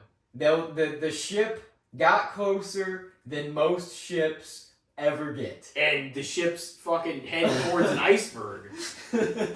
Now. And it's not going to stay afloat. Dude, he needs to, like, I hate to say it, but he almost needs to go somewhere else and fucking win. Because it's like that front office, he might eventually. It's not necessarily his fault. He needs to stay healthy, though. If his contract goes up, or if they decide, you know, we're not it's willing their to fault. pay this money, we're not going to get to a Super Bowl. It's their fault. They moved off of defensive pieces that they needed. They almost have to also pay, at this point, they've got themselves so boxed in, like my team, the Cowboys, did. Mm-hmm. And they're almost at a point where they already paid Burrow a lot, and they're going to have to pay Jamar and T a lot if they want them there's no to way stick around. And if that's going to happen, then their defense is really going to suffer because of it. Their line is going to suffer because of it. They're not keeping both of them. There's no way. Even keeping Jamar. Jamar wants to be the highest paid receiver in the NFL. Everybody does. And the highest paid receiver right now is CeeDee Lamb. Now it's CeeDee Lamb. Before that, it was Justin Jefferson. And I like Jamar, and I don't think he's necessarily on the level of those guys. You don't think? I don't think. I think he comes with more drama, that's for sure. He comes with a lot of drama, and he's only proven necessarily at this point that he's as good as Burrow is, because he's only had him forever. Mm-hmm. And like, to keep hanging on to, it's like Jefferson and like CeeDee, you know, from college to the NFL, and even like Dak's been hurt and he's put up numbers with Cooper Rush, and like JJ's put up numbers with Kirk Cousins and Dalton and not Dalton, freaking Darnold, same quarterback. And without him, they have nothing to attack with. And yeah, that's the thing. JJ is their offense. To me, CeeDee Lamb is my favorite receiver in the NFL just because I love him. He might be my favorite player in the NFL. I think, but that's personal favorite. I do think he's definitely top 5 in the league. Mm. I think Justin Jefferson is the number 1 receiver in the league. I would definitely agree. Like, I would definitely say that I think Jamar, like, his ceiling's pretty high, like those guys, but he, I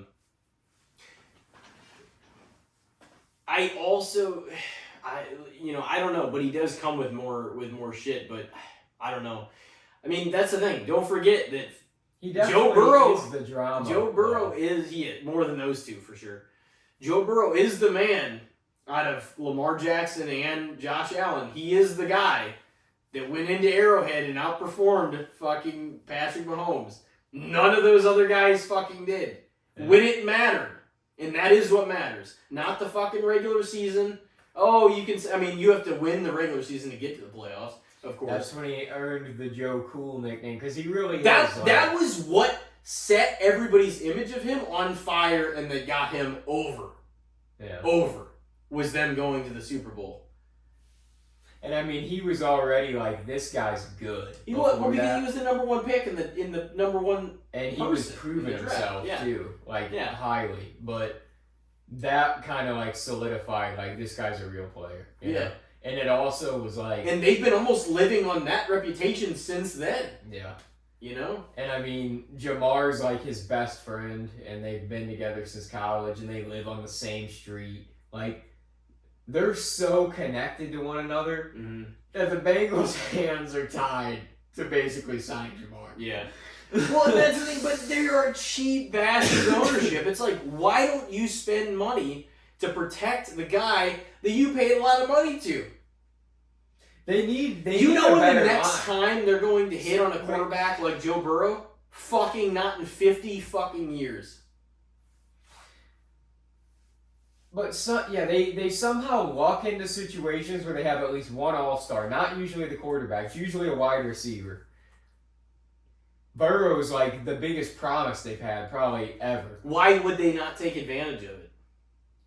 They've gotten it hurt more than anything. Feels like they're always there. Like, they're always like, oh, this team has potential, but they're never able to actually compete in the moments when it like seriously matters, besides the year with Burrow. But they went to the Super Bowl like one other time, like the 90s. Like they will not sign players that they need to sign to cover his ass. Yeah. It doesn't make any sense. It's like, yeah, there's a salary cap, but all the owners are billionaires. They can do it. I don't know. I don't get it.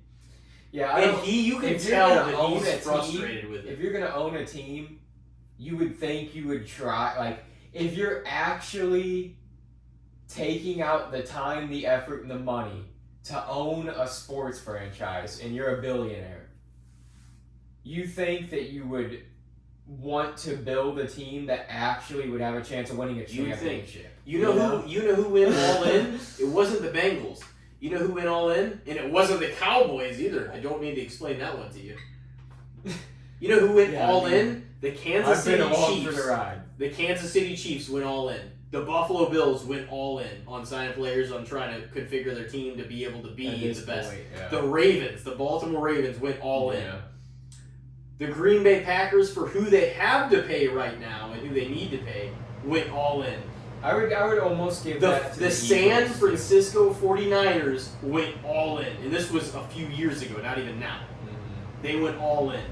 Yeah. That's an argument probably too, is the Eagles went all in. And they I don't know. But guess what? You notice the thing between all those teams? They are all the teams within like the top 8 of the Super Bowl bubble. Because they put the resources forward, and the Lions went all fucking in. That's how it goes, though, and that's why it shifts. Besides the teams that are dynasties, like the Chiefs, that will stick around, and some of these teams that have legendary quarterbacks will be in the picture for years to come. Mm-hmm. But, that's why there's always the shift in years. Is sometimes teams build a team that's like, we're going all in this year. If it's make or break. Like the Rams did that year. There's teams that they overspent to there's go teams that truly do try to just surround themselves with a team for that season. Like the Jets are trying to do. Yeah. Almost too late. It does happen where that's not gonna be the team years to come. But they go all in a couple of years so they're in the picture, and then a couple of years later they're nowhere to be seen and somebody else is there. And the Lions are kind of, as opposed to some of those other teams, the Lions are the one that have some of the more homegrown and developing stars out of all those teams where they didn't have to buy it.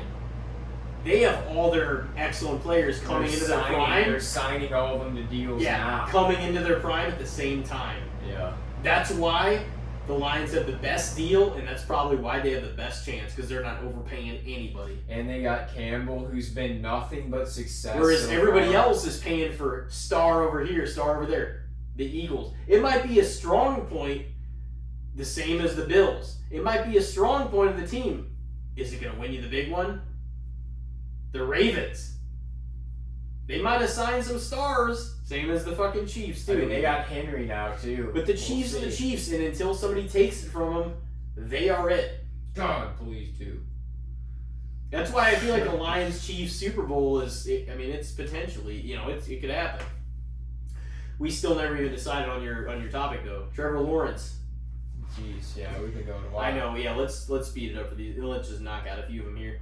I think that Trevor Lawrence is a solid quarterback, but I do think he's had a while to kind of show what he can do.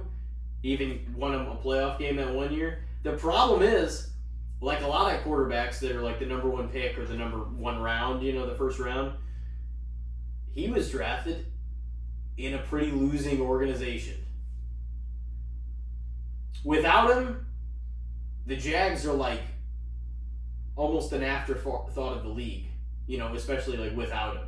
Even with him not doing well, they're kind of becoming that. I like Trevor Lawrence, but I've heard some of the analysts and some of the people talk about that too. It's just they love him, especially for what he did in college and everything, but at times it seems like it's He clearly has talent, bless you.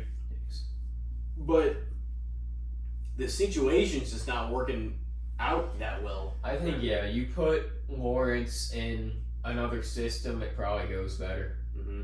That's that way with certain quarterbacks, though. Like, sometimes it really is the system you fall into is, you know. I think most of the good grace that they have right now was created because of him. I don't think that it's, you know what I mean? I don't think that's truly what it is. Yeah, I don't even think. If you think look at his numbers this year, he's still performing as a good quarterback. He's a decent quarterback. They're just not. I would probably say fair, just because it seems like the most fair thing to say. Because I don't think it's. The thing is, at times it's hard not to watch him in their situation and feel like he hasn't regressed. But at the same time, he was a number one pick for a reason. Like, he was a number one draft, pick for a reason. Yeah. And he's still got like a lot of talent, but it seems like whenever a losing organization picks you that doesn't quite know what the hell they're doing, it's not a great combination because you can get ruined in a bad organization earlier. You know what I mean? Until this year, everybody's perception of Sam Darnold, including mine, and I'm saying this, he's a losing player. Like, he can't fucking play. And now he looks like he's as good as almost anybody in the league. Most weeks. You know what I mean? He has Jefferson. Everybody has some weapons, though, for the most part. But, he's a weapon, though. But you know what I mean? Like, it looked like he couldn't fucking Kevin play. O'Connell, too. He's another coach that I'm like, this guy, whatever he has, the Vikings with Kirk, they started out hot last year. They did stumble, but they were still a winning team when people weren't necessarily super high on them coming into the year. Mm-hmm. This year, people really weren't high on them, and he still found a way to make them look like a fucking pretty good team this far into the year. We're past Halloween, and they're still like a playoff contender, So, yeah, I was going to say fair about that.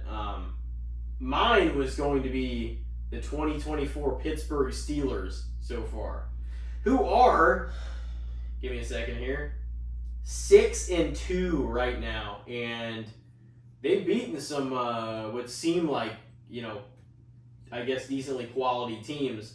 They've only played have they played the Browns yet? I know they haven't played the Bengals or the Ravens necessarily until this week, right? Yeah, I don't really know the Steelers' schedule. But the Steelers are 6-2. At first, did not know who they were going to go with, if they're going to go with Justin Fields or Russell Wilson, and now Russell Wilson is showing shades of the old Russell Wilson, who can play, who can ball, who can throw. I mean, Russell Wilson to me has always been a baller. I've always stood up for him. I never thought he was a bad quarterback, even on the Broncos. Like, he looked rough at times. His last season there, he wasn't even bad. And that was just a terrible system. Like, for some reason, that shit was not working. He needed to get out of there. Because he even had seasons on the Seahawks where they had nothing, and he was getting it done. Let me run through the Steelers' schedule just to kind of refresh you real quick. Okay, opener. I'll just go from first, just so one. Steelers versus Falcons. Steelers won 18-10. Steelers versus Broncos. Steelers won 13-6. Steelers versus Chargers. 20-10. Steelers versus Colts. Colts beat them 27-24. Cowboys versus Steelers. Cowboys won 20-17. Steelers versus Raiders. 32-13. Jets versus Steelers, 37-15 Steelers. Steelers versus Giants, 26-18. So clearly, through most of these games, they had trouble scoring more than 20 or 25-ish points or whatever. And then Russell Wilson came in, and they were scoring at least an extra touchdown per game than they were. Yeah. So they've actually been scoring more under Russ, and honestly, it makes it hard to say that even though Fields wasn't doing bad and turning the ball over or anything, it almost feels like you should go with Russ as long as he's performing. You know what I mean? I mean, he's the vet, and he is. And obviously, Fields is the guy in the long term, but sitting behind Russ for a minute isn't a bad thing. No. It's worked out for a lot of the teams, but my thing is, I guess the Steelers, they're obviously in a great division. They're in a division that most likely the Ravens are going to end up winning because they're just a much more fluid and fundamental team across the board by a long shot. I don't care what anybody says, and the Steelers are. Because you put the Steelers against some of these lesser teams, and yeah, they're going to beat them. Whenever they face these fucking heavy hitters in the AFC, I don't see them winning maybe even one playoff game. They might win one, depending on who they're playing. But the Chiefs, the Bills, the Ravens, you know what I'm saying? Like, some of these teams, I feel like, would wipe the floor with them. I would say, personally, the Steelers are fair this season for me because I think anybody that, like, knows football and is watching football realizes their expectations. They do have a solid defense. They realize their expectations of the Steelers, though. They're like, yeah, they got a good record. They will potentially make the playoffs, but they're not a serious contender for the Super Bowl. They're gonna have a winning record because Mike Tomlin's the head coach, and that guy produces winning teams. He always does. He always has, and he always will. Crazy, but like a lot of people, they're not going to necessarily like. There's no way they have limitations. To me, this season, no fucking way do they make the Super Bowl. No. They will probably make the postseason. I don't. And that's where I would say fair is I think they're a passable team. They're a good team. But most people that watch football, unless you're a diehard Steelers fan and you're just like really, really holding out hope, and the season's gone great so far, so I would be holding out hope too. You don't think they even make it to the AFC Championship game, do you? No, I don't either. I don't think that they go deep in the playoff run. I think most people don't think so. No, I think Steelers fans are, like before this even happened and we were like 1 to 2 games into the season, like I had Steelers fans telling me like, oh, they're gonna, like, I'm like, no, I'm like, you think you're going to the Super Bowl? It's a fucking crowded, like, Super Bowl bubble. And fucking at the beginning of the year, you were nowhere close to it. Every fan base hopes, man. And the Steelers, like, they've been there a handful of times too, so they've like tasted that, and now every year that they have hope, they haven't really fucking do it. They haven't really had a guy since Roethlisberger, and he was exceptional for a while. Mm. But and then like in his veteran years, he was like still passable, but he wasn't like the guy he was. No, you could tell he was falling behind. You know what I mean? Because he kind of was like one of the guys for a minute, and then just it didn't. Yeah, I mean, he won a Super Bowl with them. Yeah. It was a short day in the sun. Did he win more than one with them? No, I think he was just. He's been to more than one though, right? He went to 2 with them. Didn't they win one and lose one? No, he won 2 with them because he beat the Cardinals and he beat the Bears. Yeah. You know what's crazy is the perception is, not to start this whole thing, but I really feel like the perception of quarterbacks is, even with those 2 Super Bowl wins, I feel like the perception is, and I wish I could say let's just exclude this season for now, but I feel like the perception is Aaron Rodgers is a better quarterback than Ben Roethlisberger. Yeah. You know what I mean? And I mean, I feel like a lot of people would say... Should 2 Super Bowls now offset that, I would say, too, Dan Marino is. Dan Marino didn't win a Super Bowl. I mean... I don't know, that's one of those things, because trophies are starting to really make a difference in a lot of people's lives. Fuck, for sure. I mean, it matters. It doesn't mean everything. It does, though. Okay, but you take personal accolades, like if you look at personal stats... That's really what matters to a personal athlete's resume at the end of the day. Because championships are a team. The team could have done any of that. The quarterback now has a much more huge pull on it. Like, you will not even go to the Super Bowl without at least an exceptional quarterback to some degree. We'll see. I mean, I guess Purdy got there, so maybe that's an exception. Yeah. I mean... That was a subtle shot, Purdy. I wouldn't say he's necessarily exceptional. I by no means think he's bad. But he was bad, he wouldn't be the starter. Like this year, something could happen. We got some quarterbacks this year that are maybe not some of the best in the league that look like they could be making a run with their teams, you know? Yeah. This year also has been more of a comeback of the running backs. Yeah, like. It has. And it's been like a lot of the second chance guys.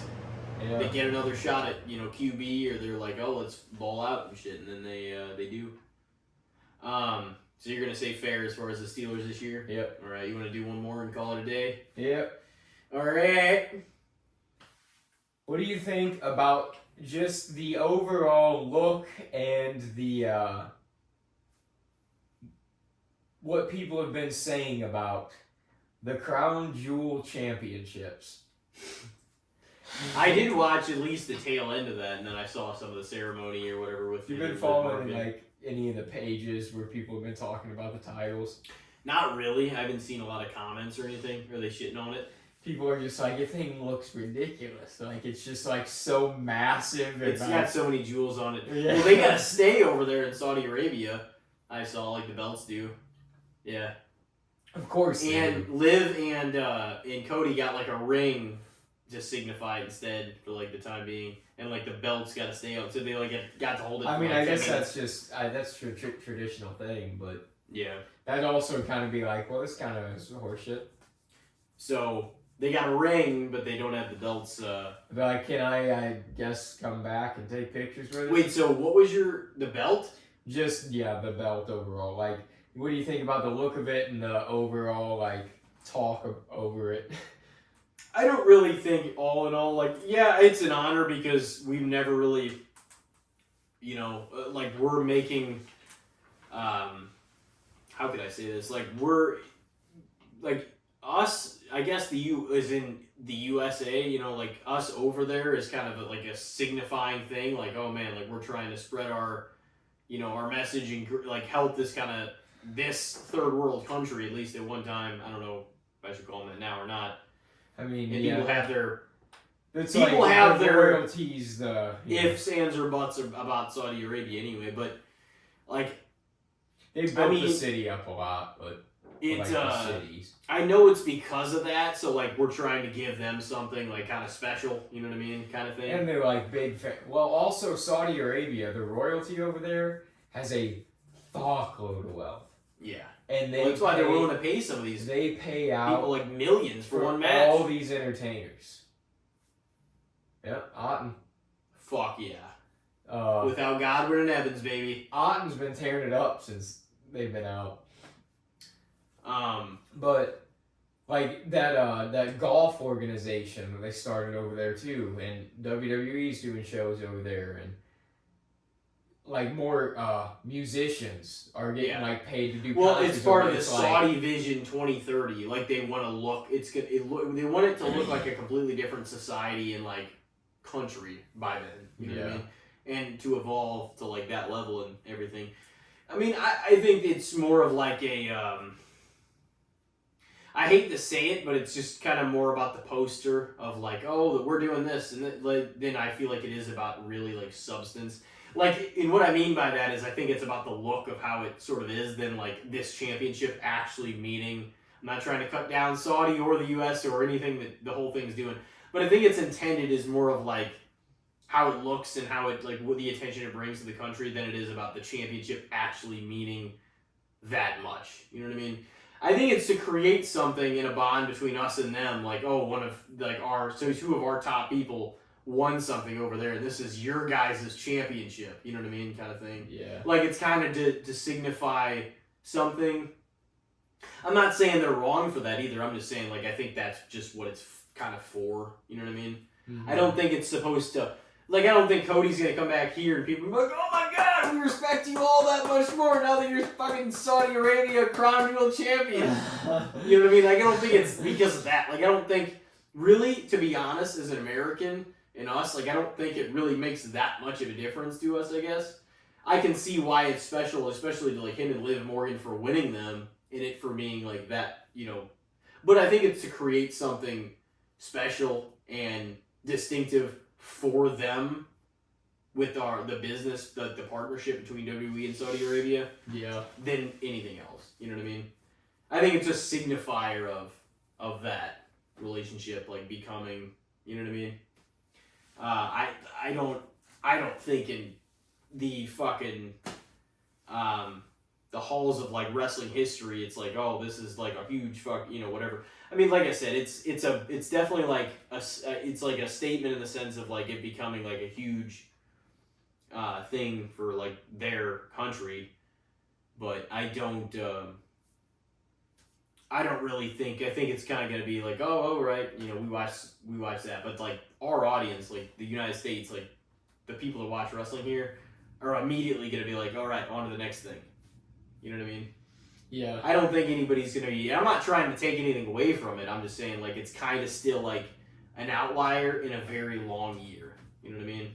And like next year they'll do the same thing, and you know what I mean? And it's cool for them because it kind of builds that relationship between the USA and Saudi Arabia, like through WWE. You know what I mean? Mm-hmm. And bringing something like to the forefront for them. But I don't. It was literally just created. It wasn't like it's like this whole fucking. You know what I mean? Yeah. I'm not, like I said, I'm not even saying that. I'm not shitting on it at all either. I don't think it's just. I don't think there's nothing really to complain about it for. I think it in itself is kind of a neat concept. I think it looks ridiculous. The belt? The belt itself, I was like, dude, this thing takes up like their entire midsection. Like, it's just like, from like, you can't even see any of their belly, basically. It was just like a whole title. She's there! Yep. But yeah. Yeah, no, it was a huge title. And then when Cody like tried to hop up on the barricade, it like the straps came off on the back. He like had to catch it. Oh, well, that's the whole reason they can't take it with them. It'd be fucking $30 for an extra carry-on. Because the motherfucker weighs like 50 pounds. I mean, are they going to defend it next year? I don't know. That's what I didn't know either. Or if somebody else was just gonna, or whoever the champions were or whatever would face each other again. I don't know. Yeah. Liv sure as fuck not gonna be champion by that time. Probably not, but if she's still crown jewel champion, you can't take it away from her. You might think that I'm trying to discredit her. Next year, if they defend it without her, it's horse shit. She was the last champion. Oh shit! All right, you gonna do my last one and call it a day? Yep. All right. Well, I got one more. This one's out of the fucking blue, man. Or out of the pink, whatever you prefer. Oh. Alright, what do you think? Good, the bad, and the shits. Strawberry milk. Underrated. It is. No, it definitely is. Dude, I bought one of those Prairie Farms, like, half-gallon ones, and I was like, I look forward every time to, like, whether I was sitting here just enjoying watching something, just pour a full-ass glass of it, and I was like, I haven't drank strawberry milk in a while. I used to make it all the time as a kid, just like chocolate milk. Yeah. But I haven't really had any of it in a long time. So like, whenever I saw this gallon, like, whenever I go next, I'm like, I may buy just a chocolate one. Yeah, I've had chocolate milk like mix more recently. Mm-hmm. But strawberry, I need to get soon because that's so good. I've always enjoyed. Just the Prairie Farms, the half-gallon fucking things of them. I'm like, that was so good. Like, it was so good. But yeah, I'll probably get a chocolate one too. But yeah, I definitely agree. I think it's severely underrated. Mm-hmm. They're damn good. Strawberry milk. I mean, we've had this discussion on here before with Dom. Actually, I'm a fan of milk, man. Oh yeah. Chocolate milk, strawberry milk, white milk. I like it. All the milk. Yeah, no, it's not skim milk though. Get that shit out of here. 2% whole. What about buttermilk? You ever drink buttermilk? Not drinking. Dude, I heard somebody, like, I was asking this before. I'm like, does anybody actually buy that and like drink it? And like the people that I've talked to, I'm sure somebody does, but the people I talked to said that they think people mainly buy it just to cook with. It is cooked. Does anybody that you know? Evaporated milk does anybody too, that you know like drink my it? grandma did. Just to drink it? She would drink it. Yeah. Damn, the buttermilk, the green one. She would put it in her coffee and she. Oh, dude, I can't wait to buy some fucking eggnog this season. It's gonna be glorious. Oh yeah. And turn half the viewers off just saying that for the eggnog. They're like, ugh! I fucking love eggnog. It's probably out already. I might get some. Dude, eggnog's way underrated too. Oh yeah, I mean, I'm pretty sure we've done that one. Yeah, we have, and it's still underrated because it gets a lot of hate. Buttermilk can be drank straight. I mean, do people do it though? No, yeah, I mean, it's old, you know. Hopefully, it didn't poison. It's fermented dairy though. Like, I don't want to be drinking that shit because it's butter. Yeah, it tastes weird. Liquid left behind after churning butter. What does that even mean? So like when they churn when they get the cistern of the butter out and there's the like little pool of liquid at the bottom, they drain that shit and that's butter. With milk? And that's the buttermilk, I guess. Churning out of butter out of cultured cream. Buttermilk can be drank straight and it can also be used in cooking and baking. Ugh. Well, I don't wanna. It's fermented fucking it's like the ends of the butter that didn't get taken. Oh man. You know. Maybe we'll do a video and us drinking buttermilk. Do Americans drink buttermilk? That's a question on Google. I can say a majority of us, no. They're like, why do they get so fatful? Yeah. Look at these fat fucks. What do you think that's about? Oh, fuck. You can already call it. Yeah. Alright. Fuck. Too much fun. It's been a hell of a episode, though, honestly. Follow up to, I guess, as we conclude horror season, and we got to produce this list here pretty soon for the folks. Yep. Well, ladies and gentlemen, we hope you are doing spectacular out there. Watch your football, wrap up your horror list, show them to us if you haven't already. Watch our appearance on fucking Cape Con 2024. Yeah. So and first episode since then too. Hell yeah. And we will be back next time with a hell of an episode. Basically, probably more of a football-based episode now that we're going into the halfway point of the season, you know? So, well, ladies and gentlemen, take care of yourselves out there, and we will see you on next episode. And, peace. Yeah, take it easy out there.